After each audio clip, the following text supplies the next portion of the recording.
It is Friday night in Phoenix, and you're listening to the Absolute Geek Podcast. I am Matt. I'm Kyle. Brian. Welcome once again, Brian. Thank you. I'm enjoying it. We have no Jose tonight because he's off playing with his imaginary friends that just decided to come into town. They decided to fly into town. He decided to imaginarily drive to the airport to get him. Yeah, as he's sitting there busting my balls about buying an iPhone. So he's not like playing World of Warcraft and it's raid night or he's something? totally probably doing something like that. Oh yeah, that's a guarantee. That's what he means by friends. You know, you got to air quote those. His internet friends, the ones he made up. They're fake. I just wanted to play a game. The only other friend I know he has other than us is Jeff and one other dude, as I think worked at Honeywell, and that's all I know. Otherwise, Jose has no friends. There are no friends. Other than his sister and her boyfriend. He hangs out with them. Kind of weird. Real. I gotta love Jose though. I can't talk too much trash about him. He's got 2 books that I want to take off his wall. So what, his Hulk 181 and his New Mutants, or his Giant Size? I want all 3 of them. I want the 180 also.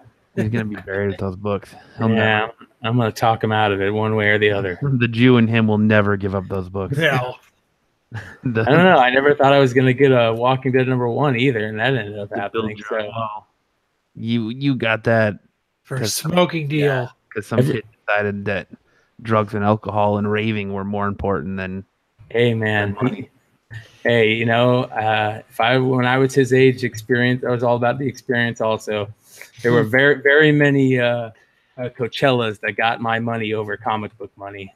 So, you know what? I see. You know, in comic books you can always replace, but concerts and stuff like that, you'll never be able to replace them.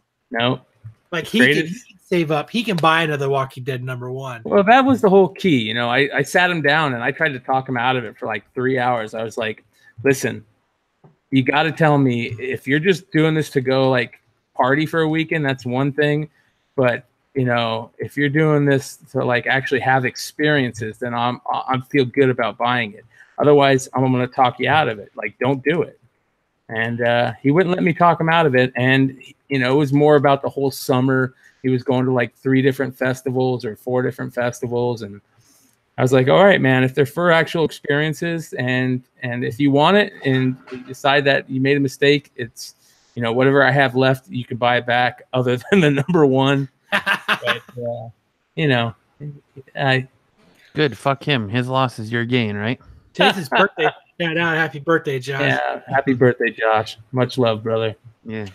No, I mean, hashtag fuck you. Your loss is his gain. No, man, that's terrible. Everybody's thought about that. Hey, man, I could sell this and this, and I can go buy this. Like I was thinking about it the other day, selling a few books to go buy and restore a Volkswagen.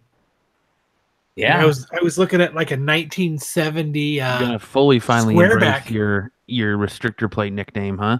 Yeah, and I was gonna just sell a few books off, and I was gonna buy absolutely nothing about auto mechanics, but I want to restore a Volkswagen. Hey man, I used to have a 72 Bus, man. I learned a lot of shit on that thing.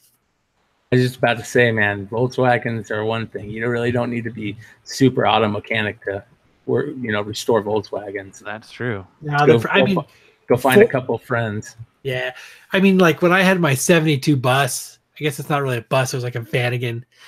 But 4 bolts, man. I would jack it up. 4 bolts. I would drop the engine and transmission out. I'd have the engine and transmission out of that thing in like 40 minutes. Wow. You know what I mean? Like, yeah, that was the key to that whole thing, right? I mean, and it was with the engine was magnesium, so it was really light, right? Yeah, it's like the people's car. It was like the people's affordable car. Well, they're very inexpensive. Parts are easy to find for them. Not anymore. God damn, people for the old Volkswagens. People want a lot of money for those things now. I grew up. One of my best friends growing up, his dad was like known in the Volkswagen circles because he had one of the only Volkswagen original fire trucks from Germany. It was fully restored. And so every once in a while, we'd go over his house and hang out, and his dad would have all his Volkswagen buddies around, and there's some crazy coots in that whole circle. So yeah, shout out to if you're a Volkswagen guy. Like every year, right around this time, I think it's actually this month. I think it's actually next weekend. But in Jerome, they do a Volkswagen Jerome Jamboree. So if you have Volkswagen, you get like priority parking, and you get to hang out for the weekend and party and camp out with all these other Volkswagen enthusiasts. It's kind of cool. How cool is fucking Jerome and those little cities up north in Greer where they they do shit like that.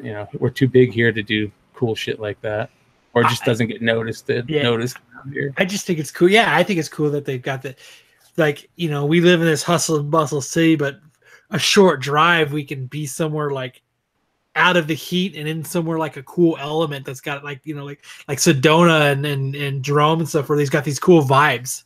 Speaking of Sedona, that's where Greg Capullo is at now, and he's hustle and bustle. Yeah. Hustle and bustle of the city. Am I wrong? Yeah, it's pretty crazy out here. I don't necessarily know if where I live is hustle and bustle, but okay.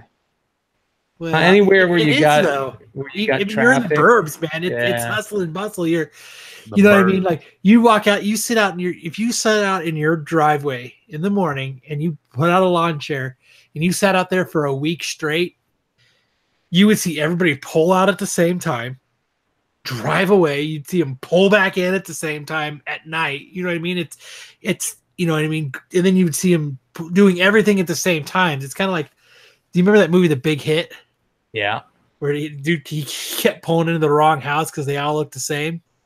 Yeah. And then like Edward Scissorhands, where they all pull out and they all drive away at the same time and they all come back and they all pull back. It's the hustle and bustle of the city. You just live in the burbs. I guess. You don't think you live in the burbs? I think I live in the fucking ghetto. Nowhere near, my friend. The ghettos of El Mirage. Yeah. You go 2 miles up the road and you're in like the fucking projects. Like what do they call it? They call it the slope. You're in the Raj. Oh my, the Raj. Once you get past the stucco, it gets rough, huh? Yeah. Right.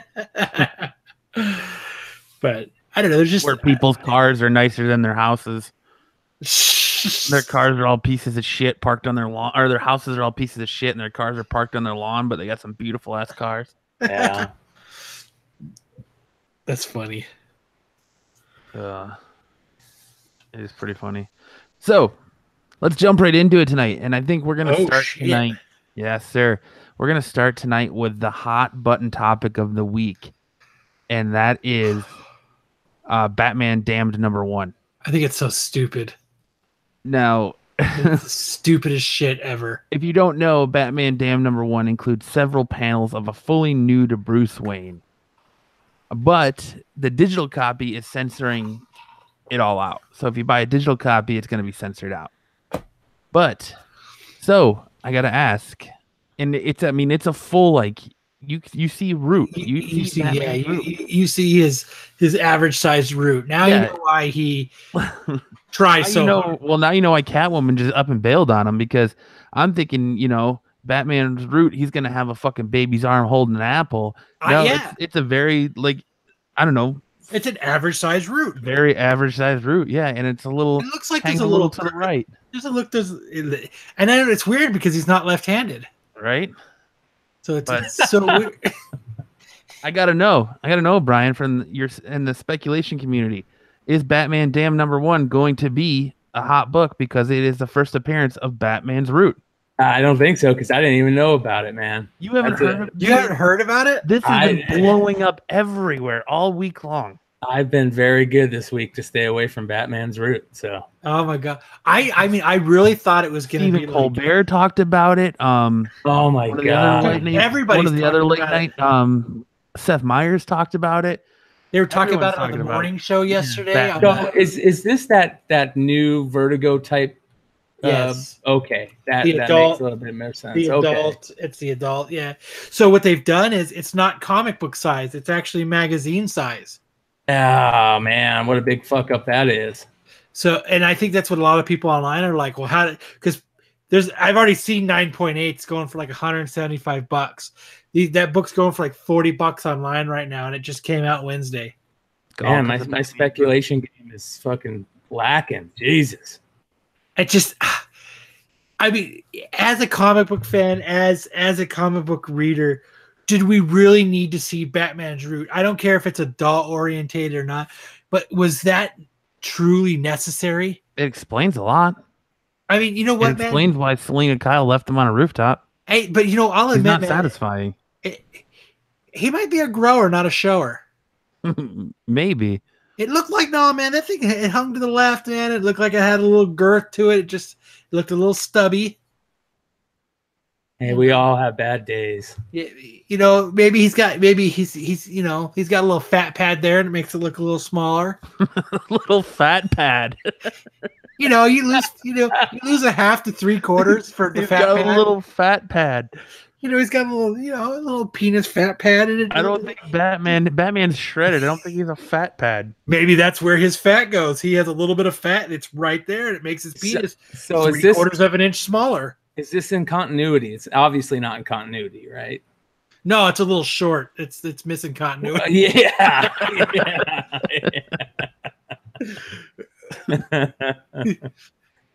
I mean, I really expected like him to be on like Ben Affleck and John Cena status. Like I expected him like when he got out of the shower, that thing would open the door for him and grab the towel. It looked like Vern Troyer was giving you a high five. Yeah, like it was like a baby, like you said, like a baby's arm holding an apple. Yep.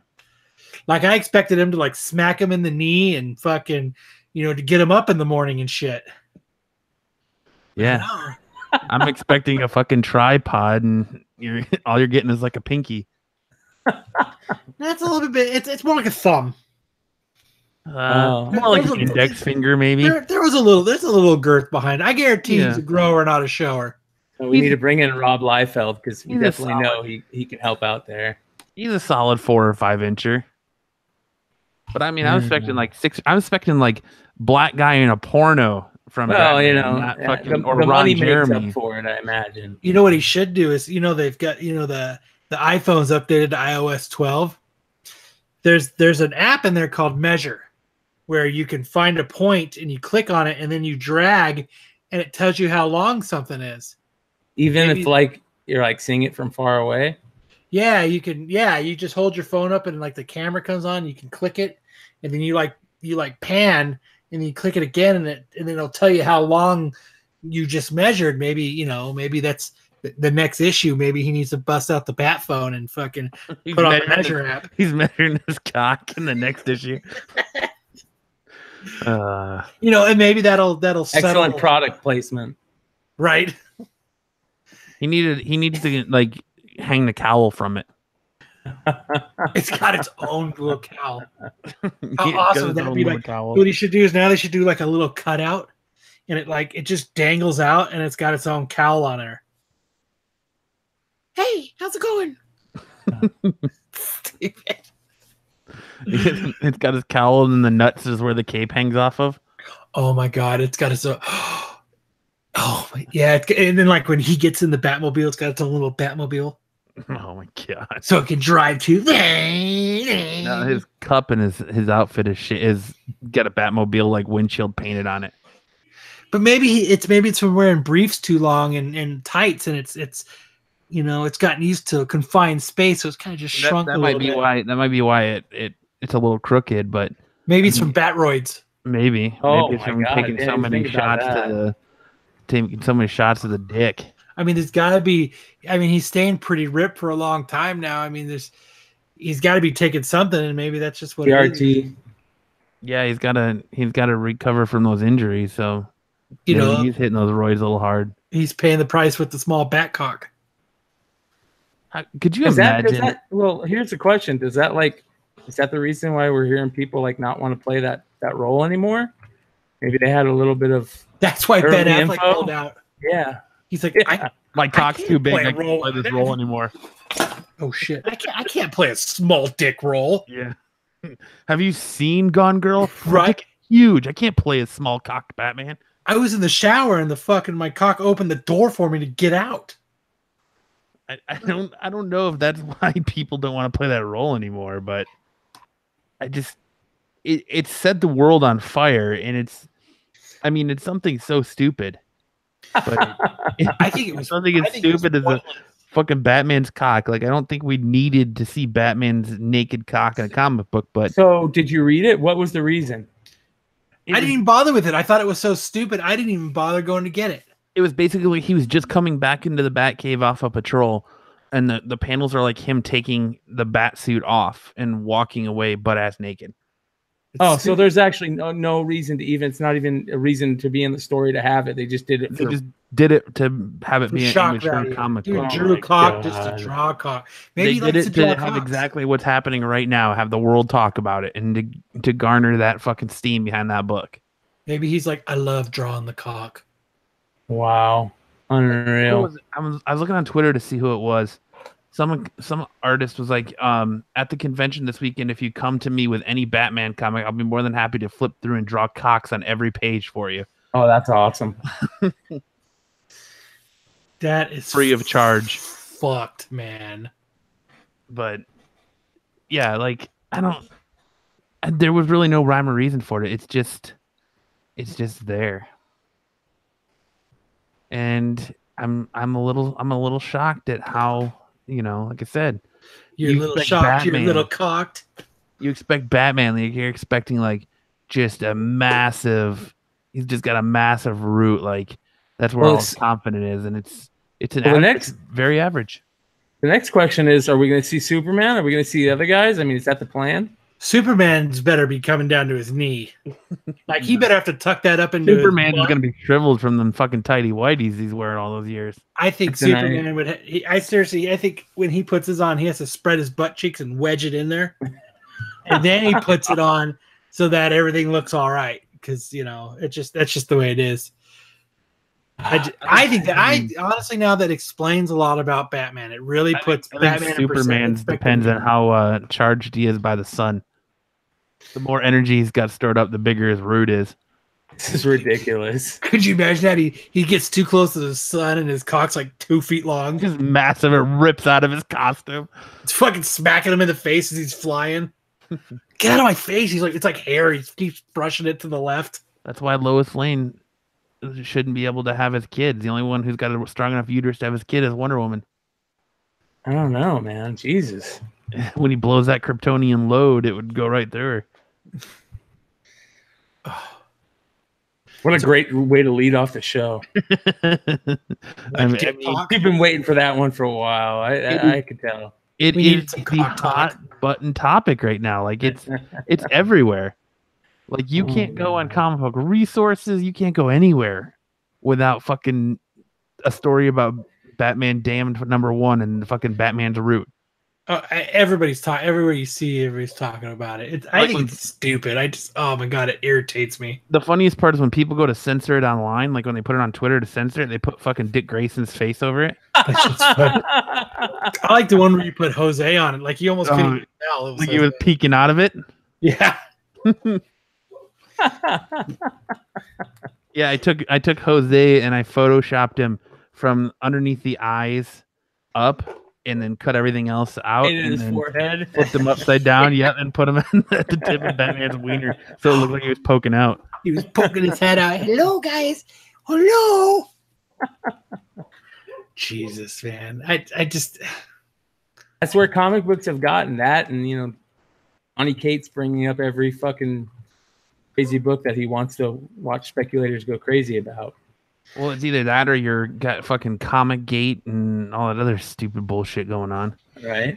I think the whole Bat Dick thing is just to sell books. Oh yeah, it always is. Absolutely. It's to attract a more mature reader, and when they're like, "Ooh, Batman's got a big old dick." What? A bat cock that makes me flock to the comic book store to buy 2 copies. Hey, you never know. Nothing says buy a comic book like a cock. But they did exactly what they wanted to do with it. It's got people talking, and that's a hot item book now. People are buying it to flip it, like you just said. It just came out Wednesday, and it's already $100 book or a $40 book. I came out Wednesday. I can't even believe I could already see fucking 9.8s online already. They got what they wanted. They're just pre-selling them. They got to be pre-selling them. I'm sure they are. I'm just ridiculous. Saying, they already got what they wanted, so yeah, the big old back cock. Yeah, the little old back cock. Hey, little guy, how's it going down there? That's the true Robin.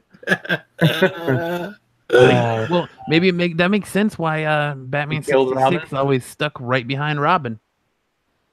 Yeah. It wasn't long enough for him to feel anything. I mean, it does. I'm gonna go back around. It explains a lot about Batman.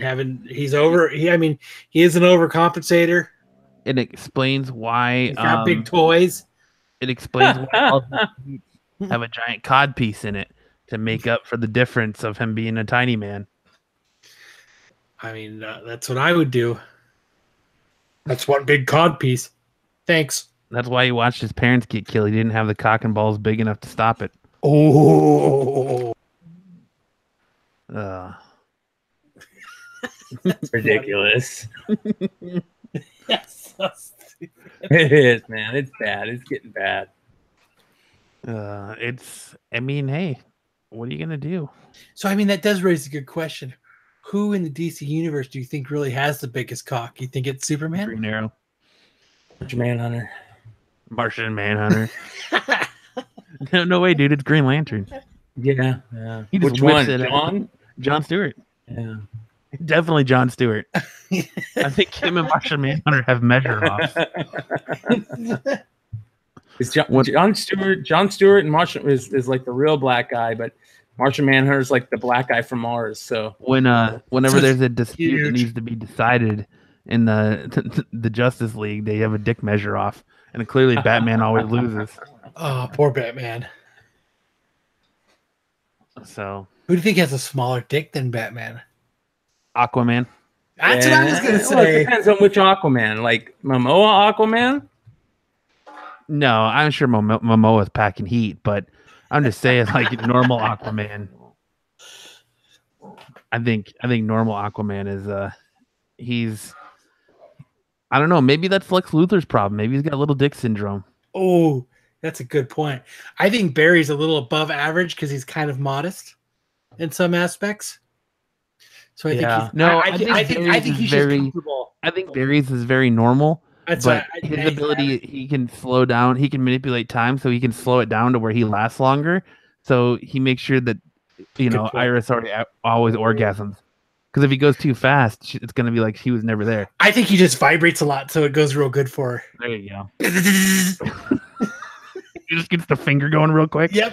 He moves. No, Barry. Just go back to the finger. He vibrates the airwaves around her, so she's ready to go before he even sticks it in. Oh my God. Terrible. He just tuned the pink one to stink, and she's sent to the moon. Right? Oh, God, that's awesome. But sticking on the topic of Batman, sticking on the little topic. Yeah, they released the first image of Joaquin Phoenix in the Joker makeup today. In the Joker makeup? Yep. Yes. Wow, because I saw the one where it was just him. I didn't see the Joker makeup. I'm going to look that up right now. Yeah. You know what? I like it. I don't. I like it for this reason. You got to keep in mind, this is an origin story. This is his origin story. And I think the shot we're seeing is going to be like him. Because, he's supposed to be a comedian at first, a failed comedian. So I think the image we're seeing is going to be his stage act. I don't think that's the final Joker makeup. You think that's an early? I think before he even really like snaps or whatever sends him into his spiral. You think that's Yeah, exactly. Yeah, I agree 100%. I don't think that's going to be the final Joker makeup. I think that's going to be on stage before he falls into the vat, before everything changes. Yeah, for sure. You can tell 100%. Yeah, I don't know, man. I'm not feeling it now. Like before when we talked about it, when they first casted him, I was like, I think this is a good thing. But now that I'm seeing him, No, I think it looks great, man. It looks like an old school horror. Perfect when he was when they just showed the first shot of him. I think he looks good. Yeah. I think what's going to happen is there's going to be something that comes out that's going to be like, oh fuck, I take everything back that I said. But as of right now, I'm like on the fence. I'm not 100% feeling it. Dude, I didn't know fucking De Niro was in it. Yeah, they just cast him a few weeks ago. Mark Maron, Zazie Beetz. That's a great cast. It's gonna be a crazy. It's gonna be intense. I think it's gonna Scorsese is producing it. Wow. It's gonna be intense, dude. It's gonna be something. It's gonna be something else. And I think it's gonna be very old timey too. And I think that's why. That's what I was thinking too. Well, what's that? That is it. The Legends of the Dark Knight that they're basing this off of. Where that even that comic, that 3-issue comic, where it's about the Joker as a comedian and as the failed husband and all that stuff. Yeah, and that comic, that series that they're kind of basing this off of, it looks old timey. It's got like the black and white. They did it on purpose to make it get kind of look old timey. So I agree, Matt. That's very key for this. Well, like I think like the first photo they show of him in with no makeup on, I get a very Alan Moore Killing Joke feel. Like when they're going back and showing his backstory through Killing Joke. I get a very old timey like comedian feel from it. So as we were talking about, that's exactly what I was picturing. Yeah, Alan Moore. Yeah.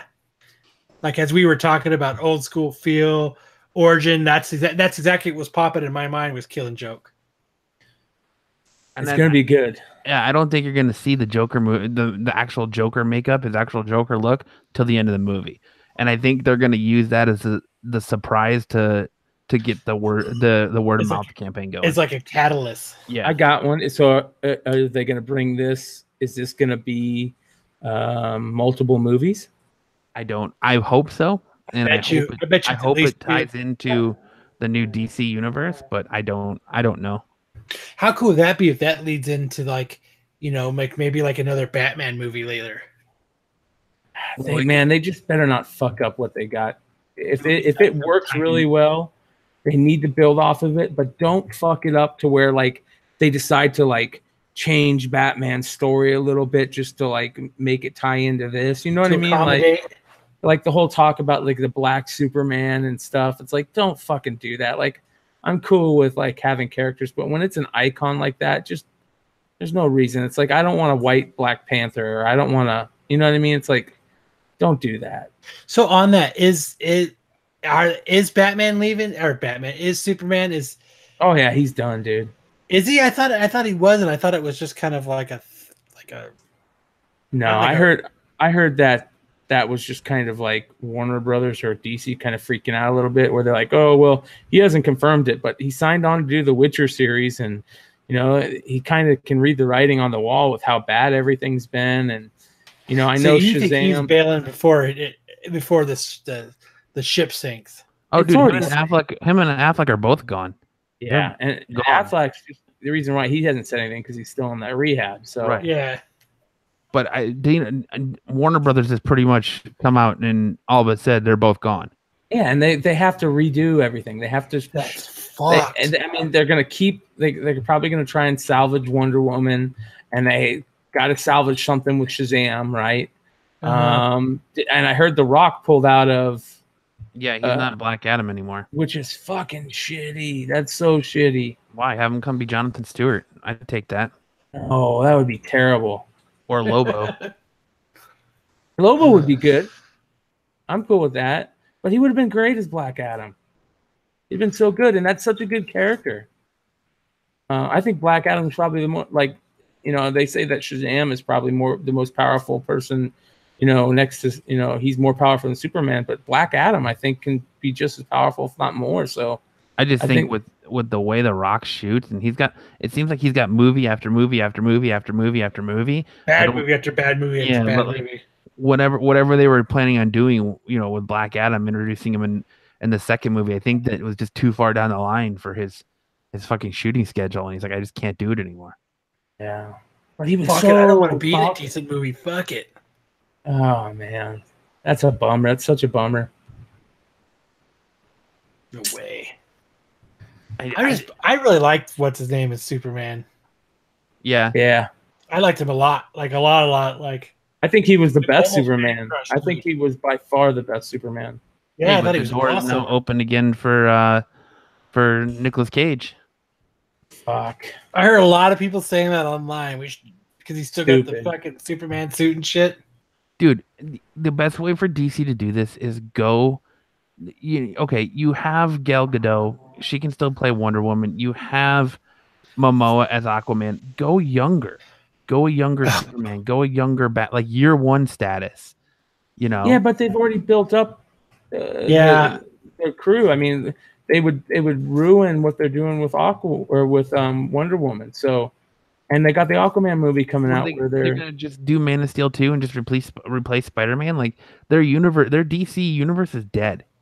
I think they go Superman. I don't know if they can, but I would go back to Cavill and say, listen, what can we do? I mean, I know that I would start fucking throwing money at him. Yeah, because he's so good. He's so good. But even with him being so good, it didn't save those movies. Well, that was the whole writing and the directing bullshit where they different directors come and go and maybe Justice League but I mean even Man of Steel wasn't that great of a movie. I liked Man of Steel. I liked it a lot. I thought Man of Steel was excellent, and I did too. The movies following were shit. I don't know, when you're watching him fucking shoot lasers down a hallway and these people are freaking out and all I have to do is take 2 steps to the left and they're out of the way. It's like I mean, overall, I thought it was a good movie. Yeah, but with any movie, you kind of take yourself out. You got to take yourself out of that, or you're gonna hate every movie. But like we've said this time after time though, where Marvel differs is they planned out. You can tell they sat down and planned out their cinematic universe all the way through. DC, they fucked up by trying to plan a cinematic universe around Man of Steel. I think we said it last episode. They should have placed it in Nolan's universe. 100%. You're 100% right. And they fucked up trying to have it fit around the Man of Steel. And that's when they're just trying to write, because they tried to write Batman, Superman, the beginning of that to introduce Batman, to put him into the city at the end of Man of Steel. Like there was just fuck up after fuck up after fuck up. And now it'll just be like, they should have waited they should have had the Aquaman movie come out before Justice League ever came out. Yeah. I mean, they should have had everybody's movie come out before. Flash can't even keep a fucking director to save that movie's life. There's rumors that they're still moving forward with Birds of Prey, and that casting list got leaked, but it's like, what's up with that? What's up with that casting list? Explain that to me. I can't even remember who's on it, honestly. I saw it online, and it's a bunch of people I've never heard of. But, like, here. But I don't know. It's just not. They just, what what DC did was and you know what? Not all the Marvel movies are knock out of the parks either. They've had some ups and downs too, but they've just had more ups than downs. And what DC has had to do is they've had to play catch up. And when you're always trying to play catch up and you're always second to something, you're always being criticized more. The only Marvel movie I think that I can think of, as far as like Disney Marvel Studios, I'm not talking Fox or Sony, that wasn't a box office smash was Ant-Man. Yeah. But I mean, there's a few Marvel movies that aren't very good though. But I'm talking like not very good. Civil War wasn't very good. Iron Man 2. I love Civil War. That's just that it's based off your opinion. At that point, like I'm going like straight like box. That's your opinion too, though. No, I know, but I'm going off of box office numbers. I'm saying as far as box office. If you go off box office numbers, Batman versus Superman did really well. Justice League did really well. Go look at the box office numbers. They really didn't though. That's the problem. Go out and look at the box office numbers. They did good. It ended up doing well. I don't think so. I think DC still took a major loss on those. No, I think they ended up doing pretty well.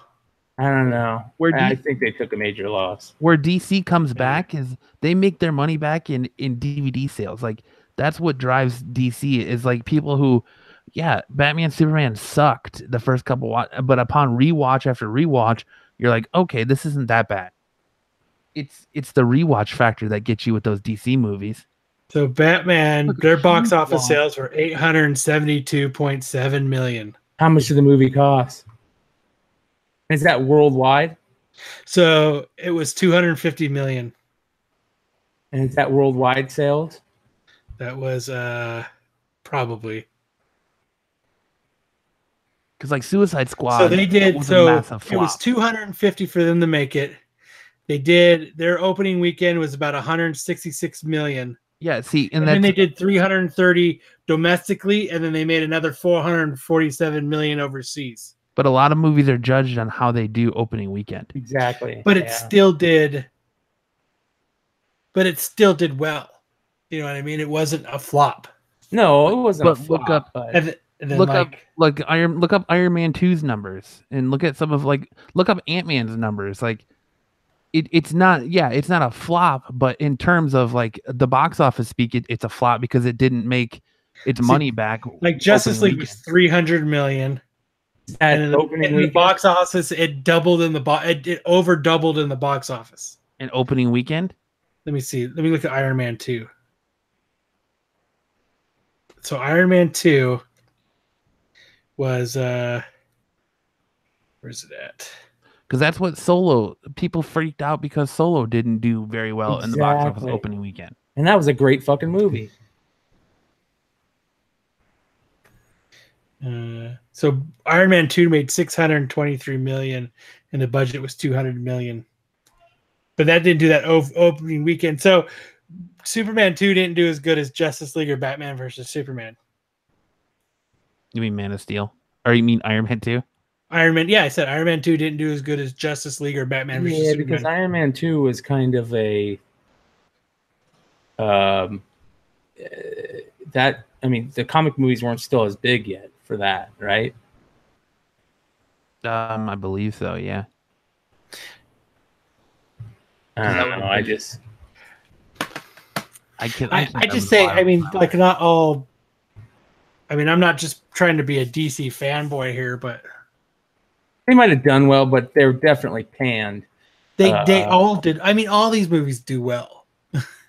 Yeah, right, but that's what I'm saying is that they judge how well a movie does by the opening weekend of the box office, because that's what gets people word of mouth. If they're selling a bunch of tickets and people are going, then you're gonna be like, oh, dude, go see this movie, go see that movie. But if you're like, oh man, that movie's terrible, it tanks those numbers. That's why they've started. So Iron Man 2 did 128 million its opening weekend. Okay. So it didn't do that good. It didn't. It wasn't a. But when did that come out? 2008, 2010. Yeah. Okay. 2010. That's pretty interesting. That's when you look at the numbers, it's definitely interesting. So biggest weekends at the box office. Here, I'll pull this up real quick. Definitely, it's Infinity Wars right now. Yeah, definitely. Opening weekend was 257 million. Yeah. And then it's Star Wars, Jurassic Park. Because they made. I think they made like $1 billion in 1 week on that fucking movie. Yeah, on Avengers. So they made back their budget in 1 week. Yeah. So opening weekend of Batman versus Superman did 166 million. Yeah, that's not good. That was opening. It's the 13th biggest opening weekend. Yeah, but they were thinking, like that was going to break the fucking record. It did better than The Dark Knight Rises and The Dark Knight. Yeah, of course. It's two of the biggest comic heroes and comic movies at this time rule the box office. But that movie should have done, when you think about it, should have done Avengers numbers. You got Batman and Superman together. I mean, you're right. It's got some of the most iconic characters ever. Yeah. But I agree with you, Kyle. Like, I mean, when you look at them, they weren't complete failures. Like Iron Man 2 is number 30. And I think Thor Ragnarok should have done better because that's like fucking my favorite fucking Marvel movie right now. Yeah, but that's like your but I hated it when I first seen it. Exactly. You hated it when you first saw it, and upon rewatch, that's when you started liking it. Yeah. Okay, what about Black Panther and stuff? What do you don't like? I think that movie is fucking garbage. I loved Black Panther. I thought everything about it was garbage. Wow. Yeah, I get it. You know, I've told you guys that I really liked Fantastic Four with Silver Surfer, but you know, the driving factor behind, I think, that made Black Panther so good was Killmonger. And yes, it was the first time that Marvel gave you a villain that you could get behind. And that's why Thanos was so good too. Yeah, it was the first time that Marvel didn't just shit out a villain that, you know, was worthless. Like I told you last episode, they wasted Ultron. Ultron was a fucking waste. Yeah. So they've wasted all these villains that they're not even that menacing. Yeah. Well, they've learned how to do villains now, that's for sure. So it took them a while. Yeah. It took them a long while. A lot of the villains in Marvel, though, it was stumble, we're going to beat them real quick. Yeah. And it's up until recent, like it's actually up until Black Panther where they truly had a problem where the villain, like they had a problem with him the entire, you know what I mean? Like he was very hard to defeat him in the entire movie. Well, he wasn't even the main villain though, the whole movie, right? No. So that was the other good thing. So, you know, it's tough. I mean, these characters that we love, you know, we've been reading them over years and years, and we got these storylines in the back of our head. So it's very hard to. It's built up more for us. Yeah, so I get it. It's very hard to do like a one-shot type thing, you know, in the short time that they do it. So, well, the other thing that drives the Infinity War is the ending. Like, it's the first time in a comic book ending that the heroes didn't win. The villain walks out on top. And I thought that was wonderful. And it's not really like that. You also look at the villain and you go, is he really a villain? Like, you have to ask yourself. It's like God, who was it that told me? Somebody told me that their kid kind of made the comment like, you know, they took him to see the movie and their kid is a young, you know, like 12, 10 years old and said, hey, Dad, like, does that mean like Hitler was bad too? And, you know, it kind of makes you think. And then you have to, you know, the dad says, yeah, you know, and anytime you kill anybody, it's wrong. But it makes you think, you know what I mean? And don't get me wrong, I'm bringing up Hitler is kind of like the big no-no, and I get it. But to have that in the storyline to make people go, well, is he really wrong? Yeah, I'm kind of interested in where you're going with this Hitler comparison. Yeah, but you know, it's the whole thing. Was he really wrong? You know, he killed Hitler a lot of people. Absolutely wrong. Yes. Yes, of course.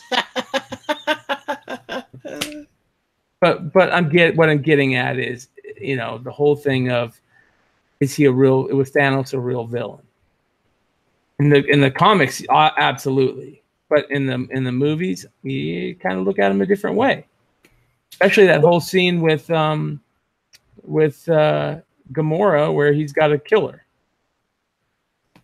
So, well, it's just you know, it's his philosophy. He thinks that the only way to save the world is by reducing the population so that there's more resources. And that's not actually a crazy thought.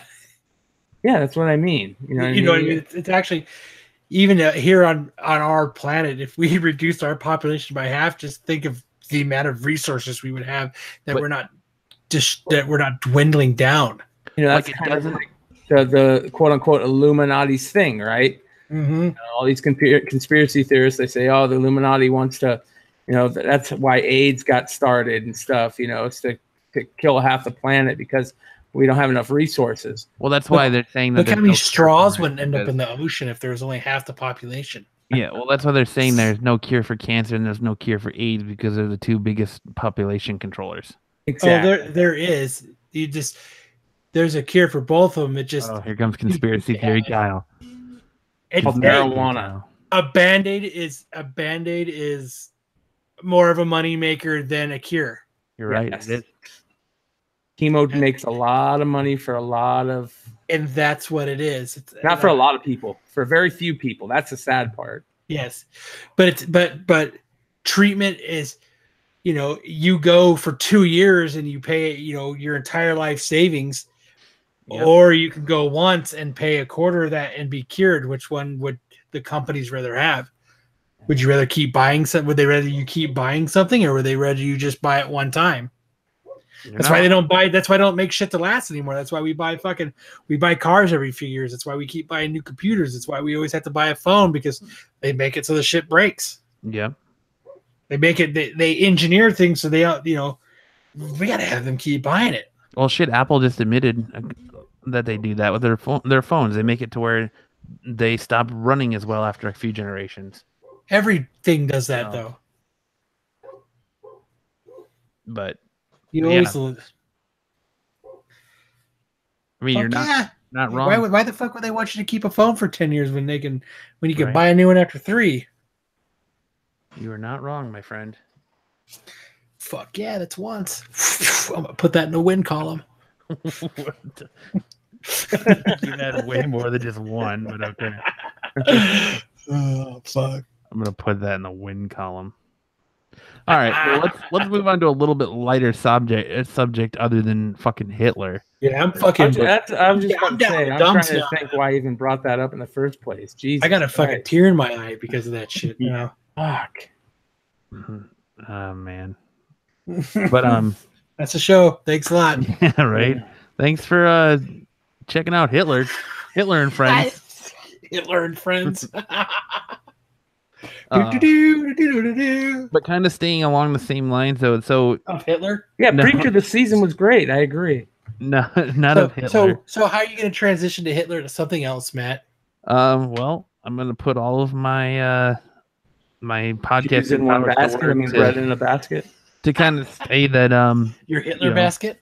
It looks like Disney is trying to take a page out of DC, and after DC announced their streaming service, Disney and Marvel are now announcing their streaming service, and they're going to bring. Disney's been talking about that for a long time. They're like Black Panther is like the last movie that's going to be on. But now, actually, I think the second Ant-Man is the last movie that's going to be on Marvel movie on Netflix. They've been talking about their streaming service for a long time. Right, but they weren't talking. I don't remember them ever saying anything about original content, like shows and stuff on there.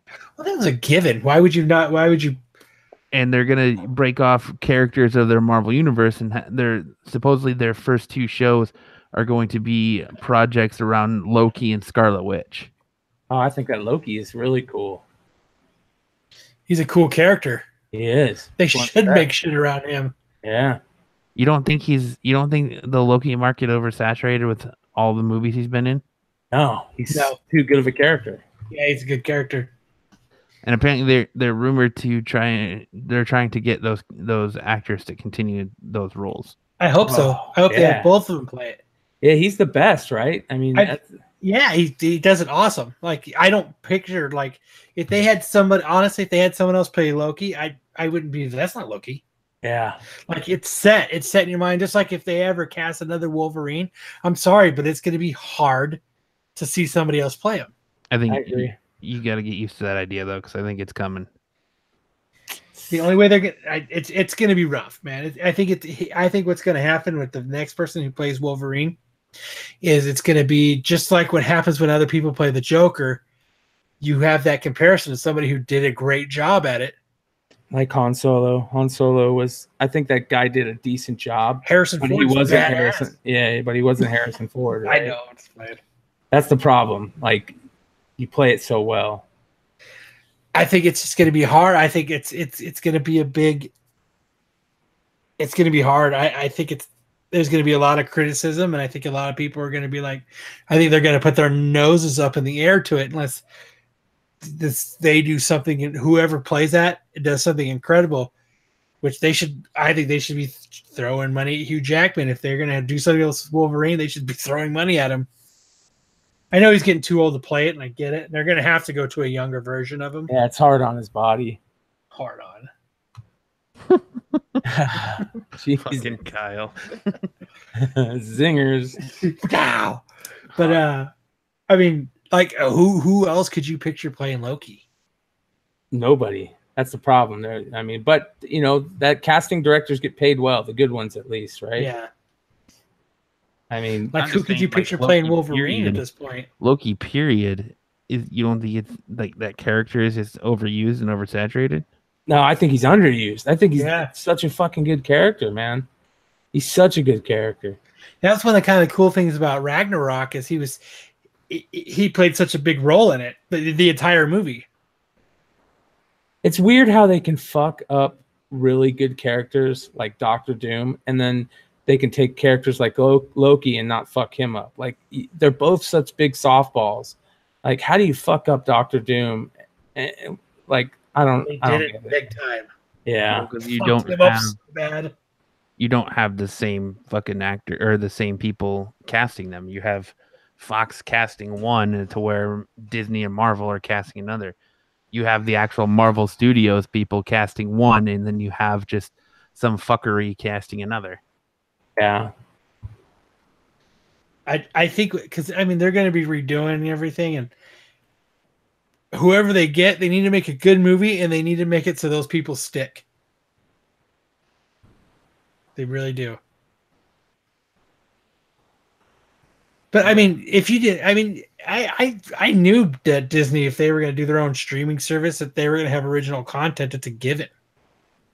I didn't think they would go breaking up like Avengers, because I thought after Avengers 4 that was it for these people. I didn't expect them to go trying to get them to do TV shows, and especially I wasn't expecting Loki and Scarlet Witch to be the first two announced. What type of TV shows are they doing? Are they doing like Netflix style TV shows? It's like a Jerry Springer. That's what the rumor is. Yeah, it's going to be a Netflix style show. I'm cool with that. Did you guys watch the new season of Iron Fist? I did not yet. Not yet. I've truly lost interest in all of those Netflix shows. I just don't have the time. That's a problem. The only one that I've saw so far that's got my interest is Daredevil season 3. That doesn't even have my interest yet, which is sad because I really liked it, but it just, I don't know. Interesting. I think they all look good. You just need time. It takes time. Yeah. Like maybe I'll have to sit down and watch Iron Fist season 2. You know, because you got to, 12 or whatever episodes they are. There's certain episodes that you've got to spend so much time building up that storyline that some episodes are slowed, yada yada yada. You know. And I think that's most of my problem with those Netflix shows is they're too slow. Some of those are too slow. I agree. Like you're just like, fuck, man. Like I've fallen asleep. Like Jessica Jones fell asleep. The first Daredevil, I mean, it was great payoff in the end. It was super slow. Yeah. I didn't watch the second season of Jessica Jones. I think a lot of people that don't watch Game of Thrones have that problem just because the first season Game of Thrones was so slow. That first season was just God, dude! It took me 5 tries, and I don't think I ever got through it. Like, but by the time it was like episode 3, I was out. I was asleep. Yeah, it's tough, but it's so fucking good, man. Dude, I've taken, like, I remember Kellen was like, skip to season 3 or 4 or something and just start from there. I tried that too. Out. Season 8. Oh, the dragons are here. Oh, sweet. Out. That's crazy. How could you fall asleep during the dragons? Dragons are awesome, bro. Yeah, that fucking was amazing. The only episode I truly like of Game of Thrones was the Battle of the Bastards, and I only liked half of it. Yeah, because you couldn't understand most of it, right? I get the gist. It was just that whole. I'm really looking forward to that. It's 2-year wait has been ridiculous. I tried watching. What did I try? I tried watching Castle Rock. Oh yeah, I watched the first episode. That was really good. I'm a huge Stephen King fan, so like I understand all the references, every reference that they've done so far in Castle Rock. I've gotten because I'm a huge Stephen King guy. But you know what? I watched like the first 4 or 5 episodes, and I'm like, I ended up on my phone just playing around. I was out. I thought it was amazing how they started that off.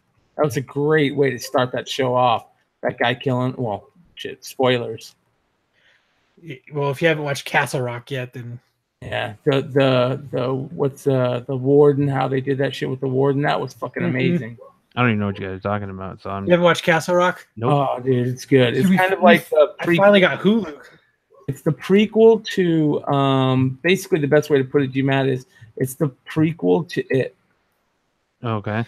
Right? It's cool because it's so they talk about like Shawshank, they talk about Christine, they talk about Cujo, all of Stephen King stuff in a universe, a shared universe. Yeah, so everything that happened in the Stephen King books, there's all these references to Stephen King. So if you're a Stephen King fan, you're constantly hearing Stephen King references, which is cool.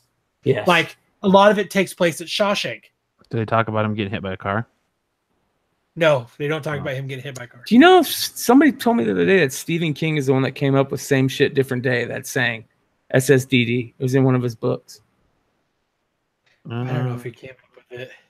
That's kind of crazy. I don't know about all that. Who knows? Google. That's what I was just about to say. I'm busting out fucking supercomputer right in front of us. Supercomputer. But I tried, like, my wife got into it. And I tried watching The Runaways, too. I love The Runaways. I got like 3 episodes in, and I just, you know what? I just forgot about it, honestly. Runaways is very, I mean, I enjoyed it. It's a slow burn. Yeah. Kind of the same way like Cloak and Dagger. Cloak and Dagger was a slow burn. Like, it was very interesting, but it was kind of a slow burn too. And I'm just not a slow burn guy, I think. Yeah, it says... Oh, sorry, go ahead. No, I wasn't saying anything important. It says that he did it in a novel called Dreamcatcher, where there's this crew of kids, their main catchphrase was SSDD, same shit, different day. Yeah, people have been saying that forever. I don't know. Kind of interesting, right? So, maybe, yeah, it is actually. Since you like Game of Thrones, Brian, I'll pick your brain on this. Do you think that they are ending Game of Thrones too soon? Because George R.R. Martin came out and said that he's got enough content that Game of Thrones could go for at least 13 seasons. Do you think it's a good idea to end it? Would that make him take like 27 years to write the books? Well, that's the problem, right? So the whole problem is if they're going to wait on him, his fucking slow ass, they're not going to be able to have a decent show. I know we're waiting 2 years for this last season, but you know, we're not going to have a content, and they are going to be able to continue it. They've got so much content that he already has out there, that the prequels and the story about the Targaryens and all that stuff is going to be so damn good. And then why can't we follow on? Why can't we have stories about, you know, whatever's going to happen after this and whoever's going to live? I don't see why we can't. I think George R.R. Martin is just a little butthurt, and the guy needs to hurry up and write those last 2 books. I mean, give me a freaking break. He's going to dying like, what's his name? The dude that wrote Wheel of Time, Robert Jordan, was that his name? He's going to end up dying before he writes his last book. I mean, he might not even get out the second to the last book. I think it's very plausible that he gave the script writers a outline of what he wanted to happen in those books. It's not only plausible. He said the script writers and he both said it. He didn't give them the 100%, but he gave them the end game. So we're going to see the end game. And that's why I think he's so pissed, because I don't think he realized that it was going to come to this. And you know what he should do is to think he's got 13 seasons worth of shit. He's got more than that, man. Instead of writing it, what he should do is there's an army of writers. HBO has an army of writers that help with Game of Thrones.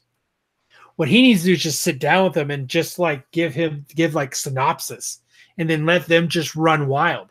He's already done that. That's what we're saying. He gave them the end game content for this, you know, the for season, was it 6? Yeah. Well, basically this storyline, right? Which is the whole storyline he's done. But he's got stuff. I mean, if you read the books, it's so much more in depth. And then he's got stuff where that means that's AKA slower. It depends on if you like it. I mean, I went through. I like I Did said, you read them? Yeah. So what I did is I watched the first season after it came out, and everybody was talking about it, and it was so fucking slow that it took me forever to get through it. But as soon as that last show, the second season had already like been 4 or 5 episodes in. So I caught up so quick on the second season, and I got into it, that as soon as the second season ended on the TV show, I had already finished the first 2 books. And basically what I did is I just got the audiobooks and listened to them at work. That's Westworld for me. Like Westworld's too slow. People tell me that's such an amazing show. I can't get into it. Yeah, I'm with you. That and that ending of that first season was so fucking dumb. So terrible. So terrible. What a fucking letdown. But the thing about this season is I don't know how much them delaying the season a year has to do with George R.R. Martin and more the fact that it's some of the more intense things they've done. That's all it is. I think that they said like the one battle they've shot, the first battle they shot was like 40 days of shooting. Yeah. So each episode is going to be like one of the best movies that you've ever seen. And each episode I think they're only 6 or 7 episodes long, or 8 episodes in the season. It's going to take them 8 years to film it. Each episode is 2 hours long. Yep, okay, yeah. 2 hours long. So, and they're each like the Battle of the Bastards. Each episode is like that. So, listen, this season is going to be fucking amazing. I'll tell anybody, it's the best TV show I think that's ever been made. And listen, I'm a fucking huge Star Wars nerd, and it's very hard for me to say this, but I think that Game of Thrones, what HBO has done, it's the best thing ever filmed, in my opinion. What they have done with that, and how good the everything about it, the CG, the storyline with what they were able to do and take such in detail stuff, the way that they're able to do it, with on HBO, and it's absolutely amazing. It's very hard for me to actually say something's better than Star Wars. I just like to see Khaleesi naked. Yeah, that's great too. Don't get me wrong. And now she threw a big ass shit fit. Now they have to have fucking stunt boobs in there, and it's stupid. Well, most of them were all stunt boobs, right? I mean, same with what's her name? You did it for seasons. Just keep doing it. A lot of movies are stunt boobed. Yeah. No, the best. The only one that I can remember that was so fucking good was Species. That chick was fucking. Have you ever seen? Have you ever seen the movie The Change Up with Ryan Reynolds and? Those are stunt boobs. They are. Yep. Her boobs are definitely, because Kellen and I went and saw a rough preview of it before the CGI was in it, and yeah, those are CG boobs. What's The Change Up? Which one is that? It's got Ryan Reynolds and the dude Apatow's wife in it. It's good, and the dude from Arrested Development. I can't think of his fucking name right now. He's in the Ozarks. God damn, he's one of my favorite actors. Jason Bateman. Jason Bateman. Thank you. Fuck. Yeah, they switch bodies. Okay. The movie's actually good. It's actually not a bad movie. But there's like her boobs are faking it, and then there's a part where you see Jason Sudeikis' wife's boobs in it too. Fuck, I can't think of her name now either. God damn it. Much information up there, man. Batman Farouk just fucking Batman's little pee-pee fucked you up. Yep. Batman's pee-pee just fucked it all up for me. All I'm seeing is you just got cock on the brain. Yep, just bat cock everywhere. Just bat cock fluttering everywhere is bat cock. God damn it, I can't think of her name. I'm using my supercomputer to look it up. Supercomputer. Olivia Wilde. Yes. Yeah. Her boobs are fucking CG'd in that movie too. Wasn't that what's his name's girlfriend for a while too? Jason, somebody else's girlfriend before Sudeikis. I don't know. I just know Sudeikis knocked her up. So yeah, she's hot. But yeah, I forgot where we were going with this. Oh, but yeah, CG. Yeah, CGI. Yeah, CGI. I forgot. Totally forgot. You threw me off with all the bad cock stuff. Dude, you got cock on the brain. It's fucked you up. But we were talking about Game of Thrones and Khaleesi having CGI boobs. That's what we were talking about. That's exactly what we were talking about. And crickets. I just don't think, it's not it happens everywhere now. It's not a surprise that she's got CGI boobs. Yeah. I mean, they weren't originally in the first few seasons. No, they were not. You're right. She was an up-and-coming actress who's trying to pave her way, and now she's paved her way, and now she can make demands. Well, I think there's a lot of shit that happened in the past couple of years that probably... that helped with it? Yeah. Yeah, I think so, too. This whole Me Too movement or whatever. Hashtag Me Too. Which is pretty hilarious with this all Asia Argento BS. The what?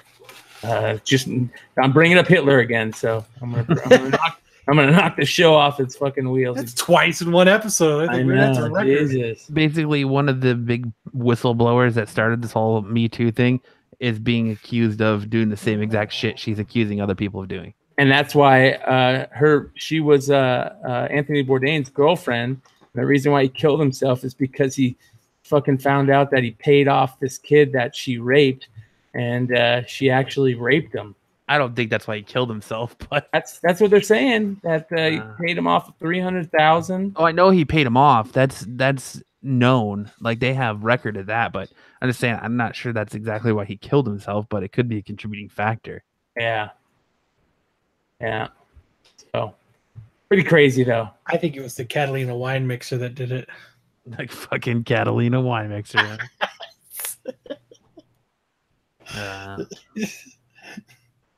I don't know. It's just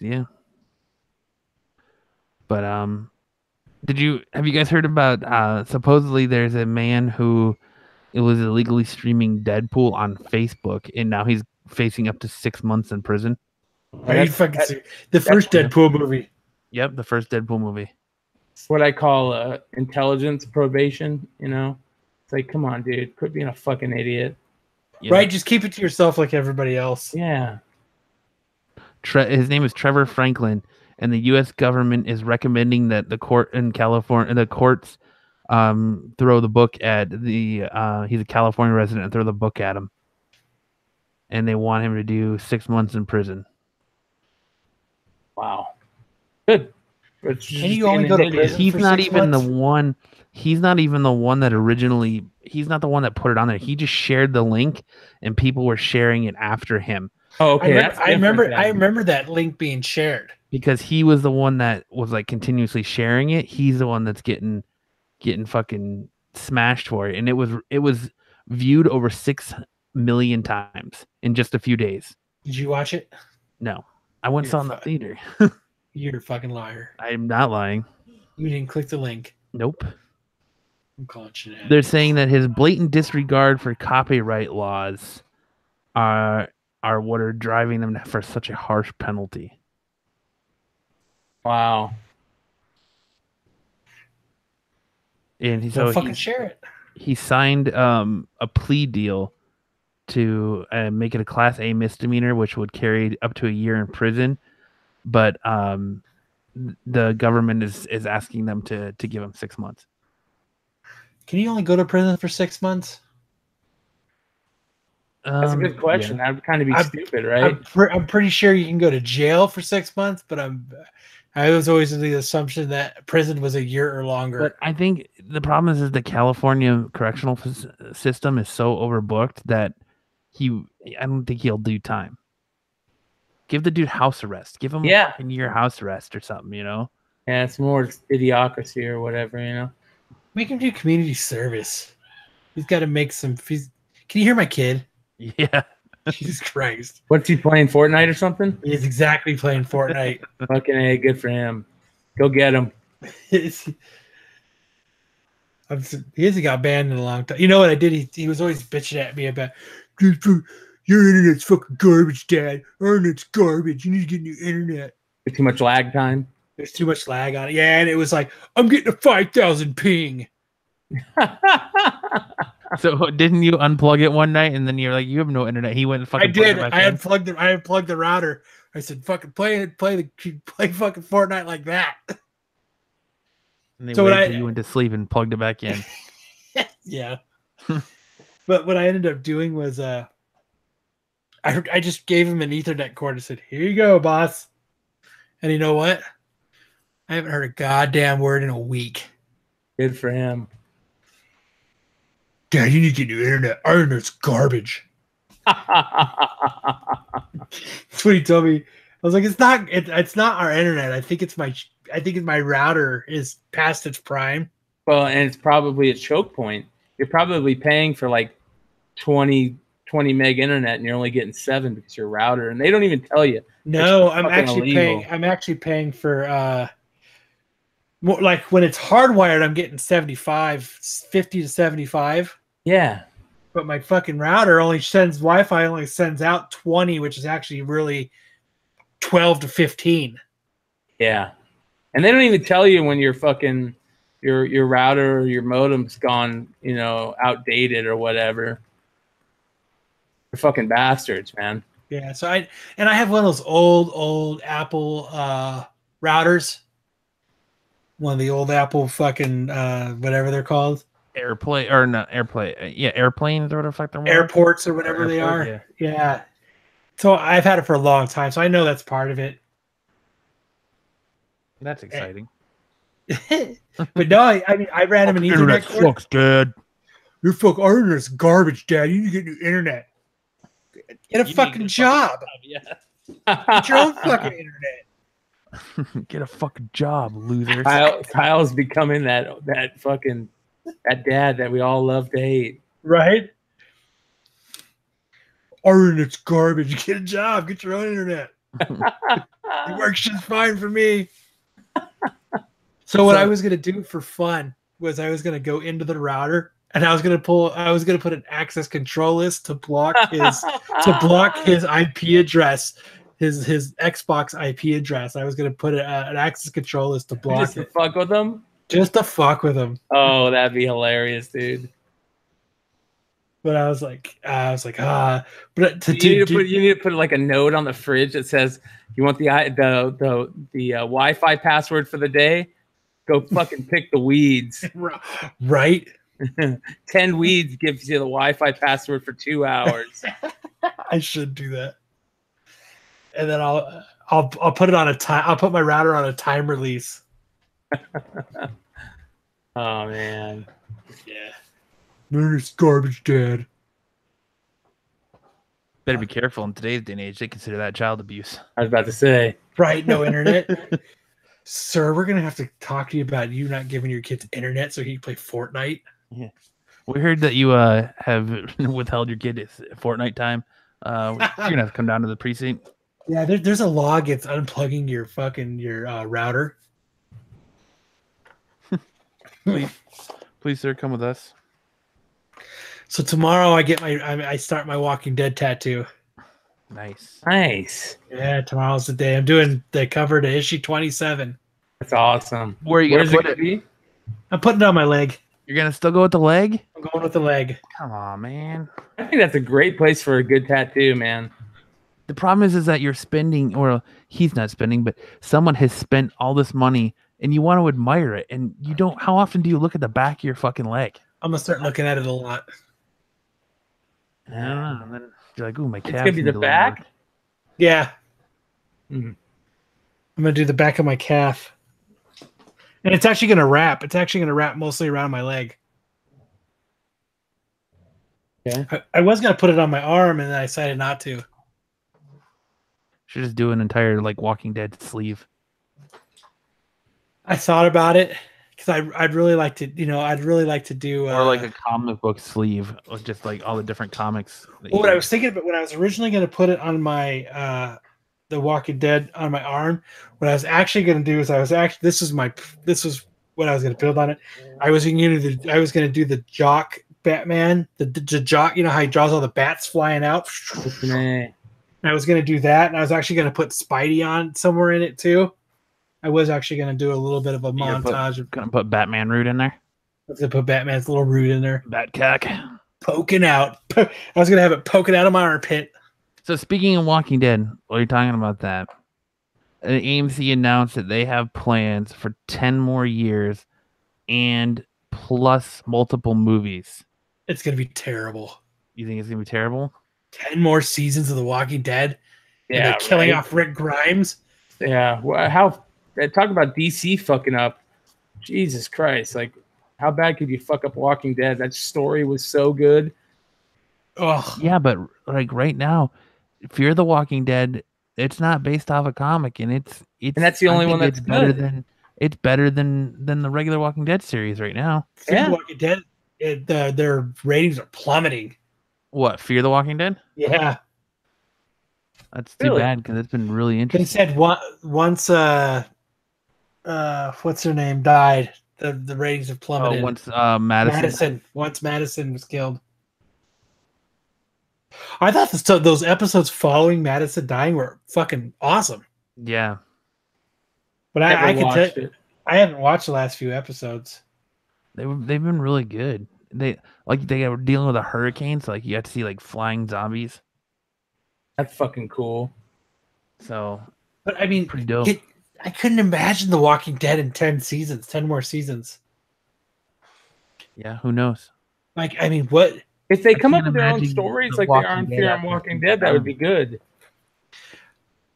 I mean, it would, by the time it's season 18 of The Walking Dead, it would be like a basketball team. It's switched rosters so many times. I can't, like I said, I can't picture Walking Dead for season 9, but there's people out there that have seen parts of season 9 and they're saying that it's fantastic, that it's just like the first season all over again.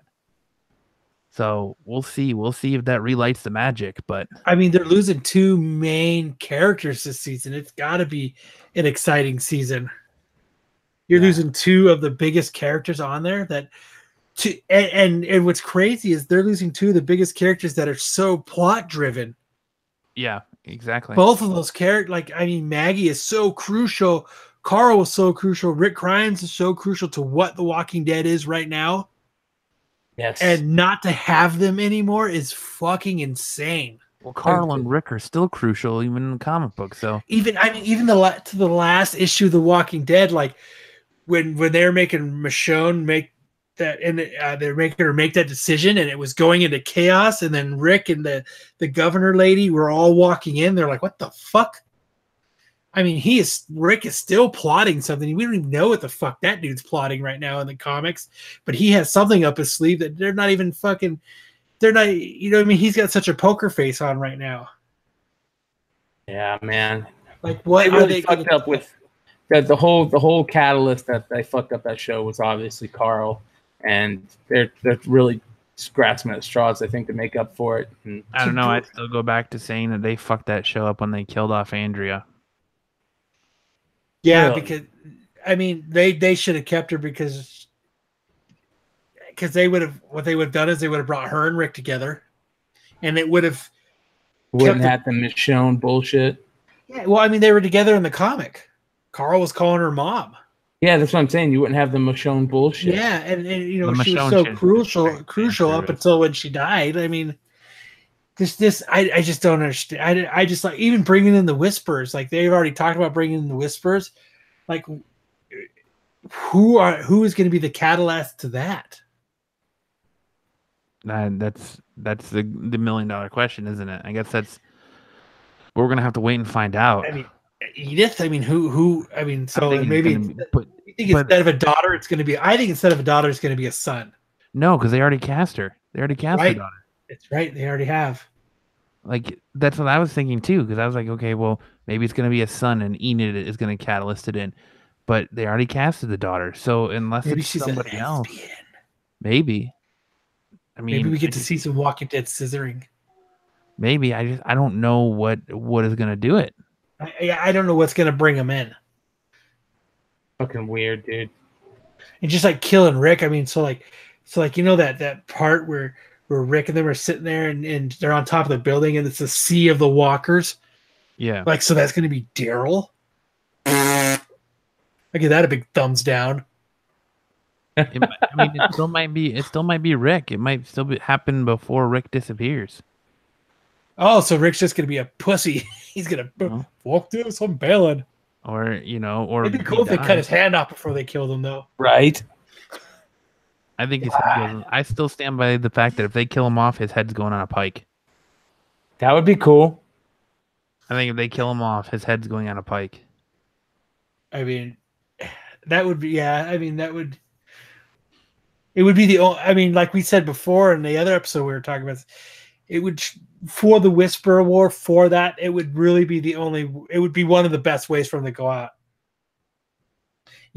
But the only problem I see with that is, if they go that direction, they have to kill most of the cast of The Walking Dead.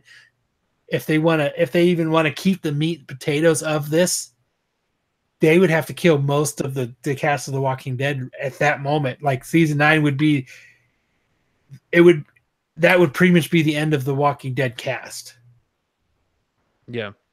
Because they need to kill Rosita. they need to kill. You know what I mean? They would be if they did Rick. I mean, that's most of the people there that have been there. Can you imagine if they did that? Him? Maybe they did. You imagine they did Rick?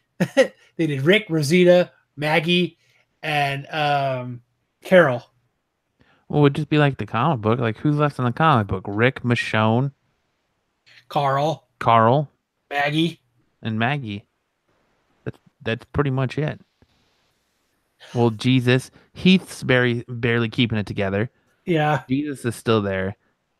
You know, Negan is still there, but that whole storyline between Negan and Carl is such a great fucking storyline. Yeah, it's a bummer it's not going to be there. They tried it a little bit, like you could see there was like an essence of it, like when Rick was reading the letter and stuff, and you could see, but just it would have been cool to have them like Carl and Negan sitting in the prison cell. Yes. And they're having those conversations. Like that would be that even the guy that plays Negan, right? Yeah, he on Howard Stern.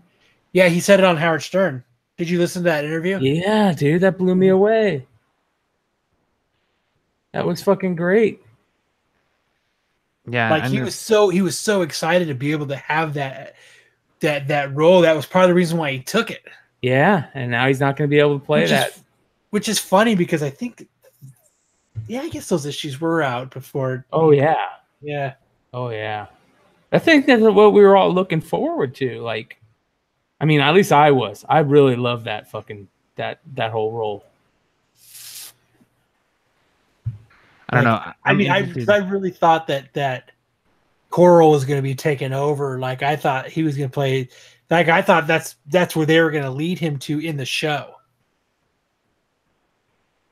You know what I mean? We're only 3 weeks away from the premiere too. So, God, wouldn't it be funny if like somehow they like brought Carl back and they're like, "Oh, we're just joking.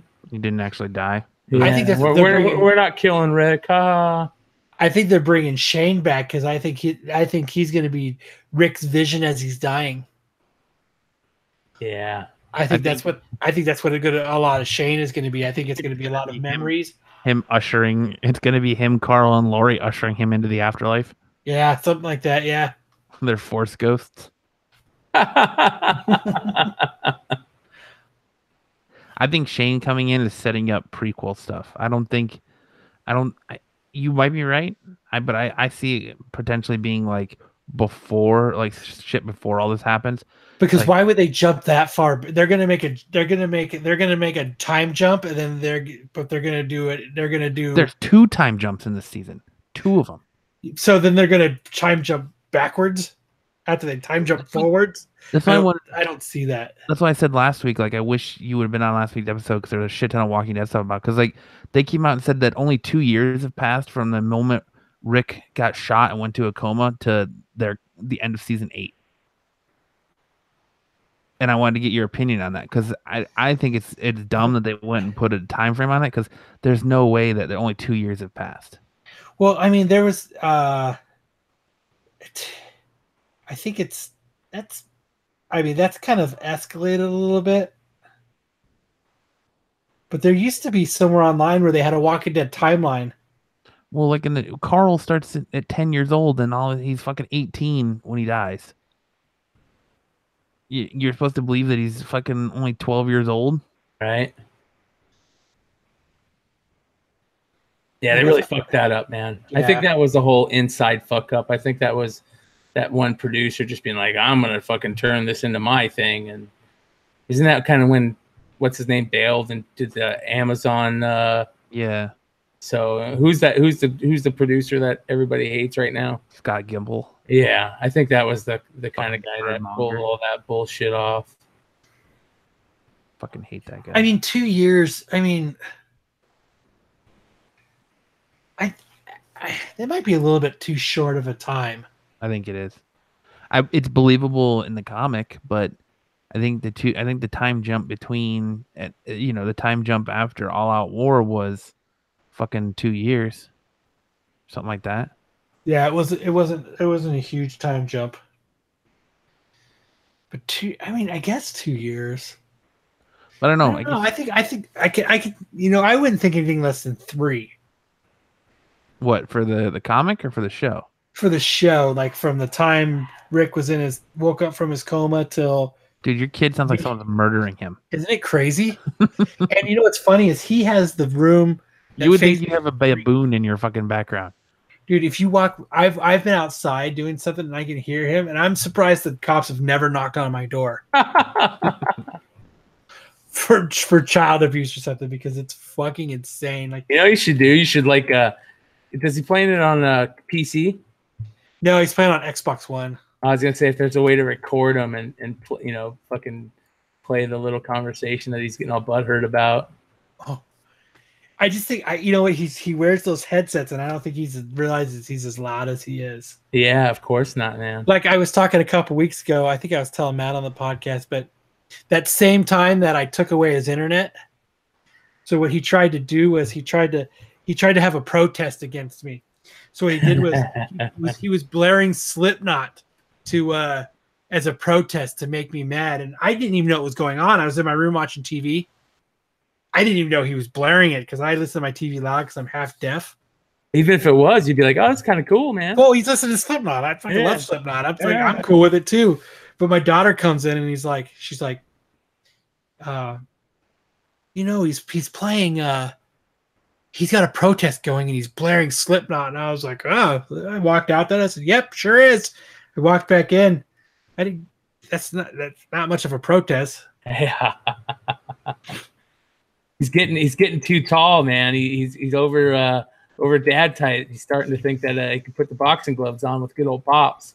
Hey man, I still got the title belt. Anytime he wants to try for it. I love that, man. If he wants to be a contender, just let me know. Hell yeah, I love that, man. I'll be the ref. Just let me know when he wants.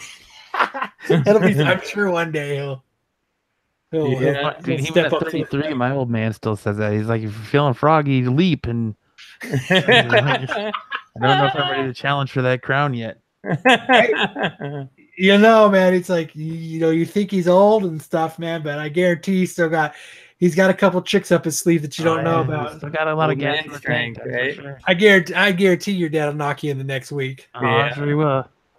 Even at 58 years old, he'd whoop my ass. Knock you in the next week. Oh man, I love shit like that. But you remember the time where you thought you were a badass against your dad, and then you realized pretty fucking quick that you're not. Oh yeah, he goes, okay, let's go get the boxing gloves and put one hand behind my back. And I went, you're an idiot. He put me down quick, man.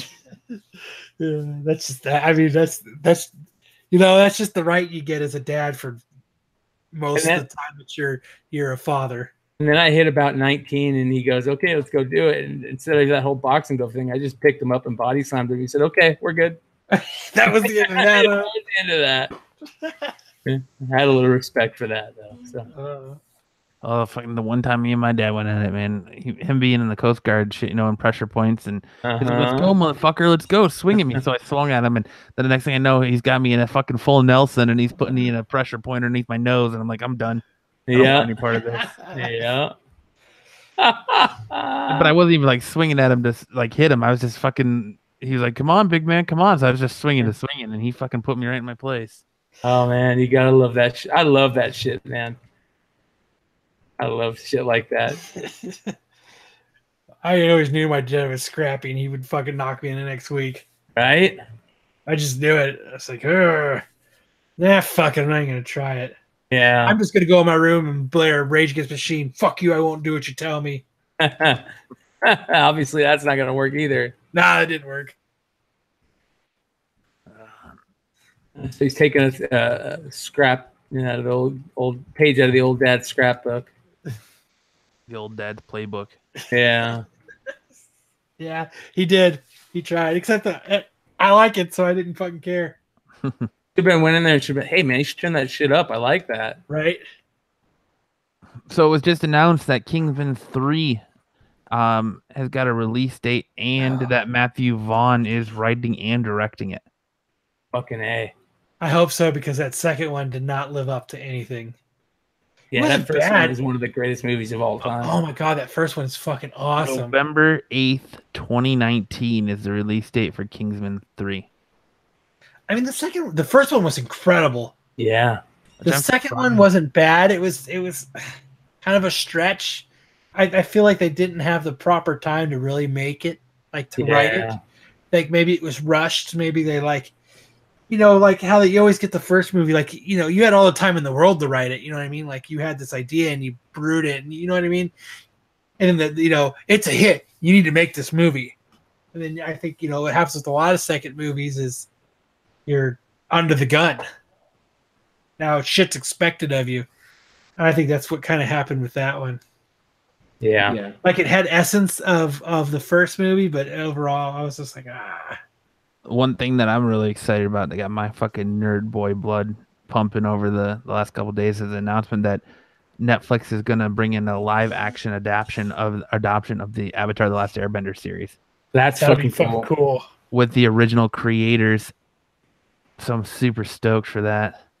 Well, didn't what's his name trying to do that? M. Night Shyamalan? Yeah. He made a shitty movie of it that we don't talk about. Terrible. Okay. Yeah, but the cartoon, if you've never seen the cartoon series, it's phenomenal. Yeah, I remember fucking watching it even back then. Yeah, it was on Nickelodeon. Yep. Yeah. So I'm super stoked about that. And then they announced that Jordan Peele is going to be the new host and narrator of The Twilight Zone for CBS's streaming All Access. That was cool. I watched the little clip for that today, and that was very freaking cool. I wish it wasn't on just the streaming. Yeah.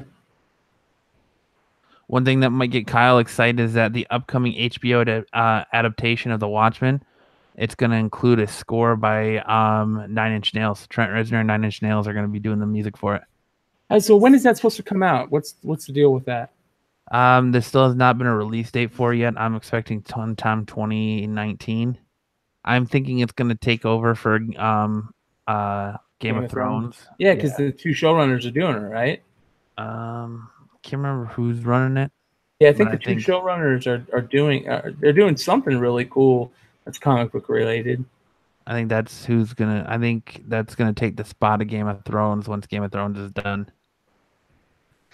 I mean, that'd be cool having Trent Reznor do the music for it, as long as he keeps it dark and gritty. I didn't know that he's got awards for doing music for shit like that. Dude, he's an incredible songwriter. They're doing a Star Wars series. That's what it is. That's fucking cool. The same guys that are making Game of Thrones? Yeah, they're doing a new Star Wars series. For what, for the Disney streaming site? Let's see here. I don't think it's gonna, because Disney's trying to pull most of their properties away. Yeah, the duo are focused on a point in time in the Star Wars mythology, taking it from there. Yeah, there's been a lot of talk lately that after episode 9, they're gonna scale back the Star Wars stuff. Yeah, they could fuck that up, because that Boba Fett thing would have been cool as shit. I mean, they're gonna stop putting out a movie a year. Is that what they're doing? Probably. Maybe every couple of years now. They should. I'm just stoked that Disney announced that fucking Kevin Feige is gonna be rule over the X-Men franchise now. Yeah, I agree. I'm very cool with that. I think the X-Men franchise is one of the greatest things in comics that they really fucked up. I mean, Wolverine has been great, but they could have been so much better. And now with the way that we're able to, do comic book movies and rated R and some darker shit, I think the X-Men is perfect for that. Some good storylines that they can do. It'll be rated PG-13. Yeah. I bet you they do. I bet just because it's too much of a draw. Deadpool 3 will be rated PG-13. I don't think they should make one. You don't think so?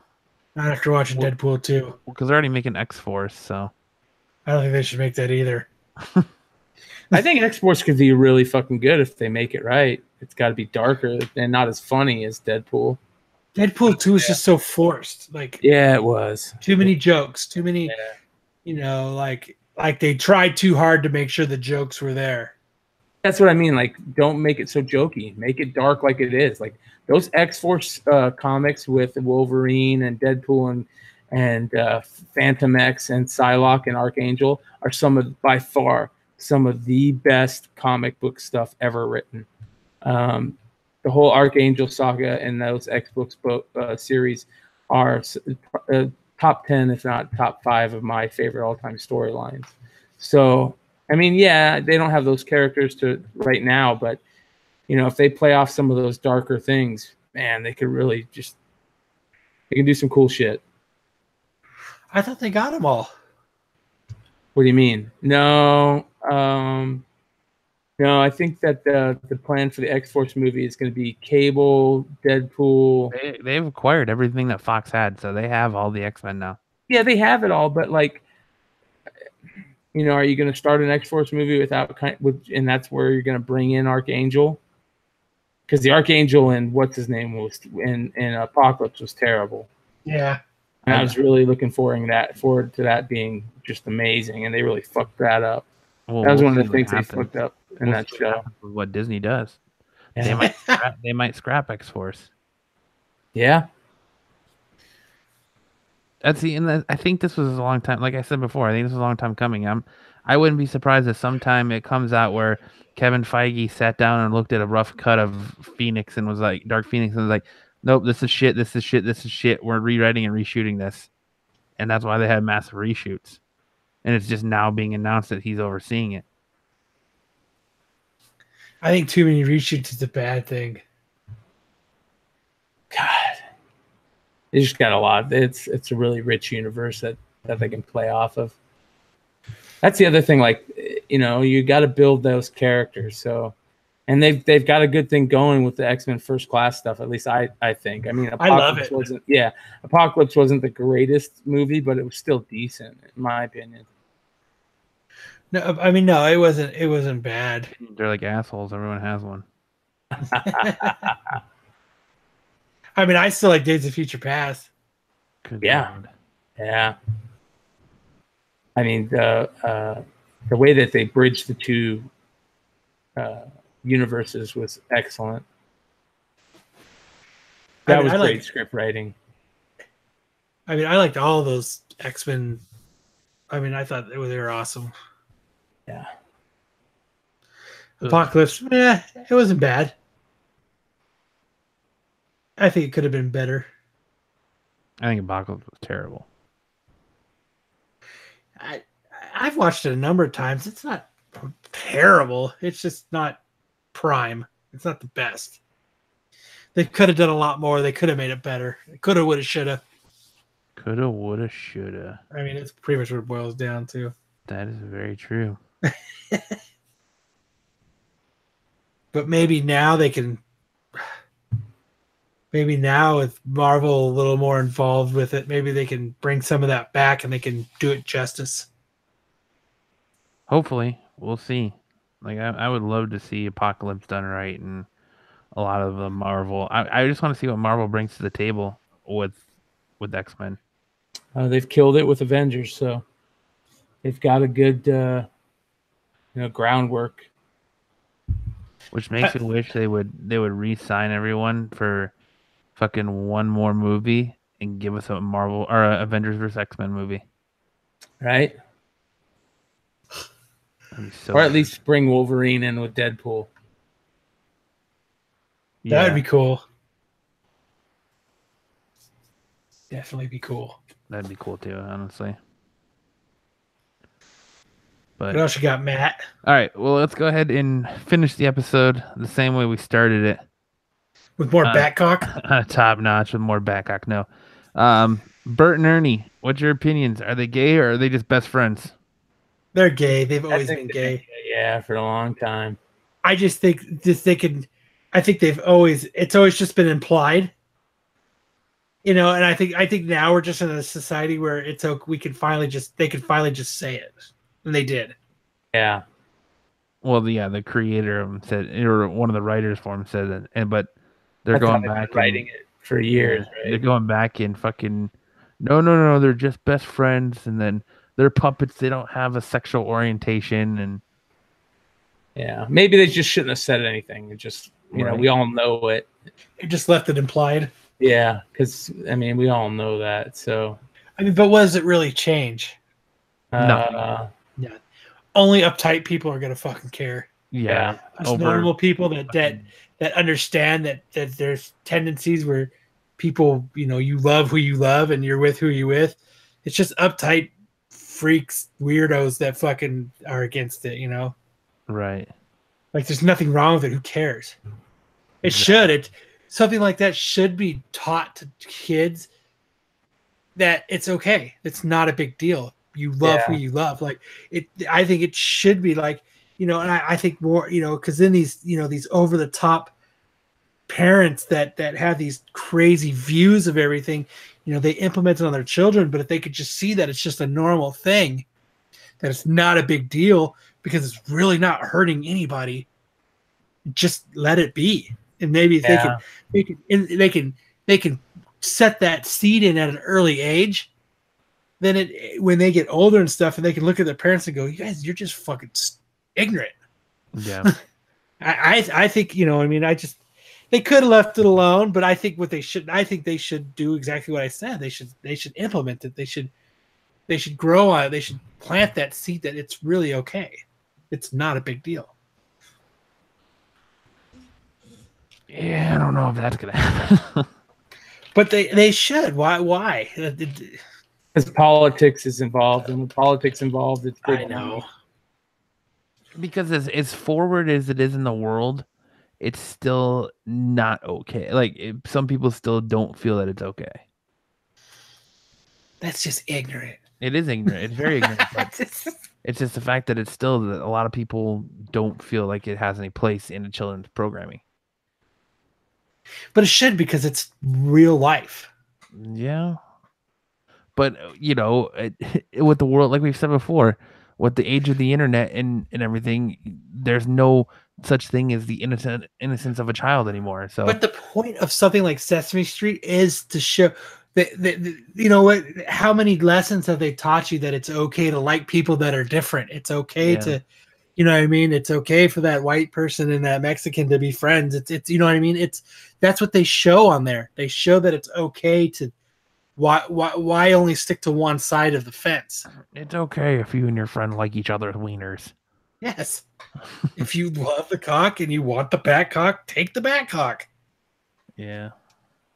They should. Why should they only say, you know, they teach, you know, these shows teach you not to be racist. So why would they teach you not to be a bigot? Yeah. Why only do one? Yeah. You've got a good point. That's 2 tonight. Fuck, I'm gonna, dude. That's 2 tonight. Fucking roll. Dude, I have a nice batting average tonight.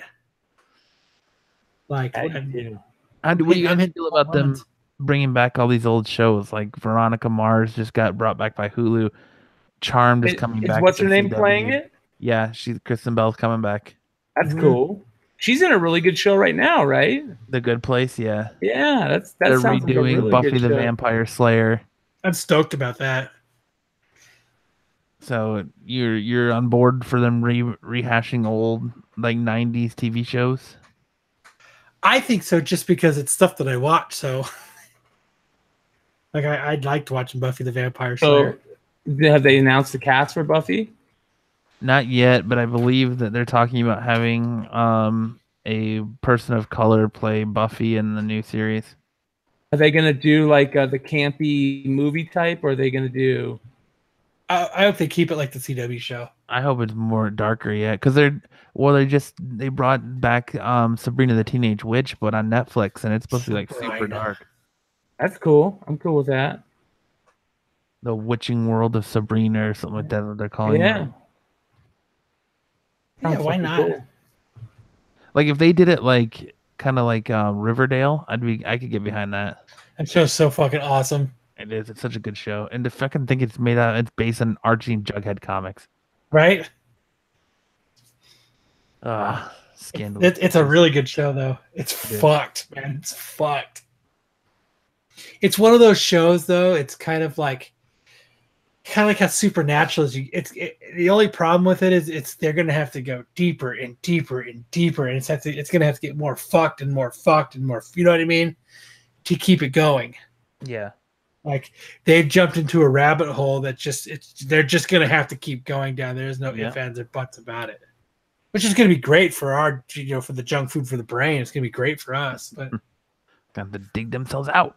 Oh, they're never going to. They're going to have to just keep on digging. And the last thing I got tonight is the news that broke yesterday that ABC is looking a little bit more heroic as they announced that the script writer for Wonder Woman is developing a woman-focused Marvel superhero series for ABC. Huh. So they're bringing a Marvel female superhero team to ABC. What do you guys think? I'm all for it. I think it depends on what they do with it. I think it's real interesting. Like if it's like a full on like Marvel Avengers female team, I'm down for it. Do we really need another superhero show on TV? Well, I think She-Hulk. I really want a show on TV. Yeah, like a lawyer She-Hulk. Yep, exactly. Yeah, I'm with you, man. That was a great comic. Exactly. That'd be so dope. So good. I'm sure that they got that in their crosshairs. And they got to have the sad walking away music in it, too. Whatever happened to that one where they were supposed to do the cleanup crew from that when the Avengers go fuck up New York and they had the cleanup crew? Oh, they did it on NBC. It was when it was DC based, and it was fucking shitty, and it got canceled for like 6 episodes. Remember what happened was they changed it right before it came out. Remember, it was kind of different. Yeah, it wasn't quite what they were advertising it as, and when it came out, it was kind of different. The Marvel one was going to be much different. I didn't see anything about the Marvel one. All I heard about was just the DC one. Because it had the dude from Community in it, right? Yes. Yeah, because remember that came out, it had a totally different plot to it. Yeah. They were like, it's supposed to be insurance adjusters, and then it came out to be like they were a tech company making fucking gadgets to keep people safe and shit. Yep. So something didn't work out, and they changed it real quick, and we were like, ew. I tried. I watched it all the way up until they canceled it. It was rough. Like, they tried. They tried having, like, like, they tried mentioning Batman and shit in it. It just didn't work. Poor show. Right. It was doomed. But I don't know. I don't know either.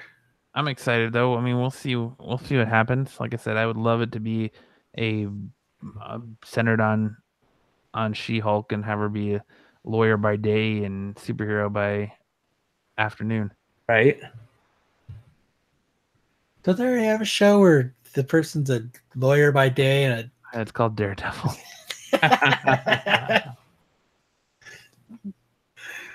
But it's a different struggle, man, when she's a woman. It's just do it somewhere else, right? Yeah. Do it in San Francisco or something. Do it somewhere else, just filled with more woman stuff.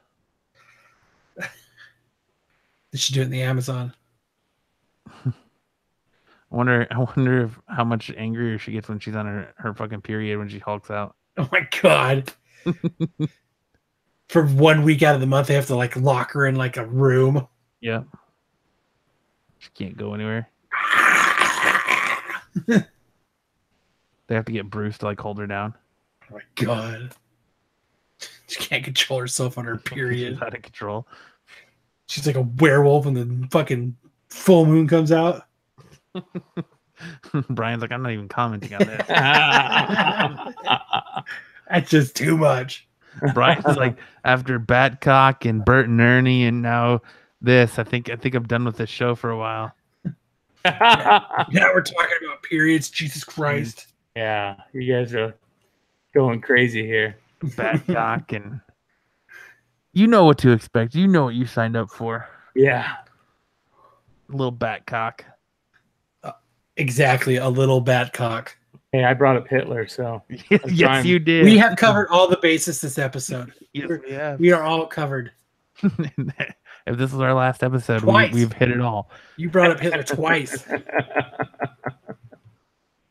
It's terrible. I still don't know where you're trying to go with that Hitler thing, but I guess to get the gist of it, that you question if his actions were bad compared to Thanos, but yeah, from the mind of like a 10-year-old person, kid. Hitler was a sensitive man, but he did terrible things. That's right, he did terrible things. But do you guys have anything else you want to talk about tonight?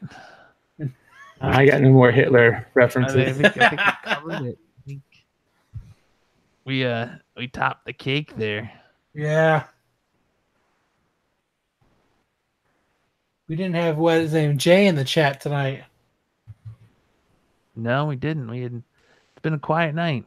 He was a bailer on us this time. It's been a quiet night. That's okay though. No, Jose. We had enough. Nobody to make fun of. Yeah. I'm thinking Batcock chased a lot of people away. Yeah, when you lead off with the cock, it's real hard to keep people in. Yeah, when you lead with Batcock, there's not much coming back from that. Oh, what'd you guys think of the one last thing? What'd you think of the Captain Marvel trailer? I haven't watched it yet. Oh my god. You probably haven't watched it either yet, huh, Brian? No. Oh yes, I loved it. I actually loved it, man. Seeing Samuel Jackson, that was fucking cool. Seeing Jude Law or whatever that dude is. What's that dude's name? Is that Jude Law? Yeah. Seeing him as Marvel, that was fucking cool as shit. I like how much controversy it's causing because people who aren't comic book readers, and not taking shots at you or anything if you're just a movie fan, but people who aren't comic book readers don't know who the Skrulls are. So I saw so many posts on, why is Captain Marvel hitting an old woman? Why is she punching an old woman? She's supposed to be a hero. Yeah. And it's like, you only knew the full story there. Yeah. Yeah, that was great how they ended that, her punching that old woman. And I like how they kind of threw that curveball where she didn't realize, she couldn't remember being a human, and that type of bullshit. And that was pretty cool. I think they're really setting her up to. I know they really wanted to have the Marvel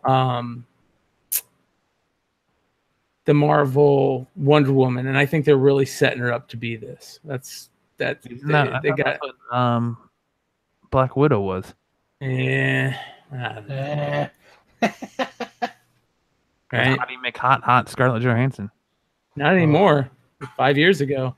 She's still Hottie McHot. Right. I don't know, man. I don't know. She's still a 10 in my book. I mean, don't get me wrong. I would definitely plug that Black Widow with my Batcock. She doesn't look. She's not as hot as she was. When she was. I don't know. The blonde hair Black Widow just doesn't do it. At least not for her. Scarlett Johansson's whole thing was the red hair. I agree with you. Oh, we'll see. But don't get me wrong, it's on my list. Blonde, brown. Yeah, red. It doesn't matter. She's Scarlett Johansson. It just doesn't matter. Your excuse list. Yes, my hall pass list. Yep, there you go. Everyone's got to have one. Yeah. Apparently, John Carpenter has teased that he is producing a TV series based on his cult film Prince of Darkness. Huh. I don't think I've ever seen that. Which one is that? I don't know if I've ever seen Prince of Darkness with a Shroud. I can't remember. I think I believe it's like based off of a fucking like kind of almost like Poltergeist, but I'm not 100% sure. I know John. By the way, I know John Carpenter is from the Halloween movies. Yeah. Mm-hmm. It's Prince of Darkness. No, that was Angel Heart. An Angel Heart. That was a fucking great movie. You guys seen that? Oh, Greg Nicotero is doing it. The Halloween. Oh, hold on. Walking Dead producer Greg Nicotero will be helming a series based on Stephen King and George R.R. Martin's anthology film Creepshow. Oh, okay. Okay, so they're doing it for, as of now, the Prince of Darkness TV series has no planned release date or cast announcement, but it looks like it's going to be on a streaming service. Everything's on a streaming service. It's always streaming services. That's the way it's going now. I'm saying TV lasts maybe 5 more years. Yeah. No, I think it's going to last longer because I think there's so much of America out there that is not into the whole streaming thing. They just want their TV on their TV. You know what I mean? Yeah. So it says Prince of Darkness was the second installment in Carpenter's self-proclaimed apocalypse trilogy of films. The first being 1982's The Thing, and the Thing being 1995 In the Mouth of Madness. The film told the story of a priest and a quantum physics professor who, with the professor's students, deal with a cylinder containing a green slime that could be the physical embodiment of the devil. Whoa. So it sounds like Ghostbusters on steroids. Looks like Alice Cooper's in it. Dude looks like Alice Cooper. Dude looks like Ron Swanson and Alice Cooper. But that's all I got for tonight. You guys got anything else? No, I think we covered all the bases of this week. So, do you think we should let him in on the big announcement there, Kyle? Yeah, we should. Fuck it. After 2 hours of sitting here after I teased our big announcement on Facebook, you think we should let him in on it? Let's let him in on it. So we have partnered with several other. Just joking. Haha, bye. Yeah.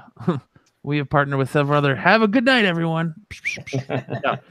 We've partnered with several other podcasts and websites and blogs in the Phoenix area to form what is being called Nerdcast or AZ Nerdcast. So for the month of October, you guys are in for a treat, as not only will we have them on our show, but we will be going on their show and kind of doing some cross-branding and cross-platform stuff with some of these other podcasts and websites and networks that are in the Phoenix area. So I'm really excited for that. We've had a couple meetings with everyone, and it sounds like it's going to be a win-win situation for everyone. So that's pretty exciting. Yeah, you can find Arizona Nerdcast on Facebook. You can find and join the group, and you can see what's going on with everything. Yeah, and we'll try to keep you updated on our Facebook page and social media of whose show we're going on when and who's coming on our show when. And I think the first week of October, believe 3rd, I think. October 3rd. Yeah, we're gonna be doing an episode of our show with a podcast here called Couch Crunchers, and then we're going to be doing an episode of Couch Crunchers right after. So you're going to kind of get a back-to-back whammy there. Twofer. Yeah, twofer. Them on our show and then us on their show. And so it sounds like it's going to be a win-win and great situation for everyone involved. So I'm super excited about that. So you guys we'll keep you posted. I think it's going to be a really fun thing. I'm really excited about it. Yeah. Just going on these podcasts and every time we mention it, Kyle's bat root gets a little bit bigger. Yeah. It does. I'm super stoked about it. But yeah, so for the month of October, we got a lot of stuff going on. It should be super exciting.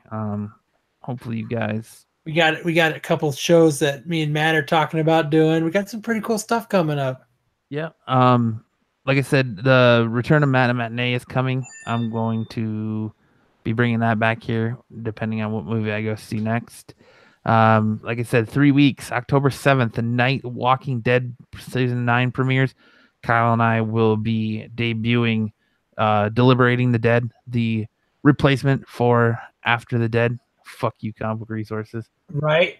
God, but yeah. Fuckers. So what's going on? What happened with that? What's the deal with that? Oh, we got we kind of got in a little trouble by them. How? They took our name. Yeah, essentially we started After the Dead, and then we were told that they have a show After the Dead, and we were told that we needed to change the name of our show. Wow.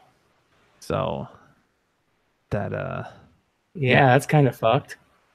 So that's what we did. We changed. So we're changing it. Yep. So don't steal Deliberating the Dead, motherfuckers. Deliberating the Dead, yeah. So yeah, so we got some cool shows and we got some cool stuff coming down the pipe here. So yeah, definitely keep your eye on our social media page. That's where we're gonna Facebook, Twitter, Instagram. That's where we're gonna keep you up to date on everything that's going on. Super excited. We're about to redo the Patreon page. We are about to redo the Patreon page as well. That is correct. As soon as I can figure out what I want to do for tiers, we'll have that up. So yeah, remember guys. Everybody should shed a tear. Yeah, they should. Remember guys, if you like the Absolute Geek Podcast and you like what we bring you and all the content we bring you each and every week. I like what we bring you. Yep. All the multiple shows. We do appreciate it. All we ask from you is to make sure that if you watch us on YouTube, hit that like and subscribe button. Leave us a comment. If you listen to us on any of your social media platforms or podcasting platforms, make sure you subscribe and leave us a review. Those go a long way to helping us out a lot.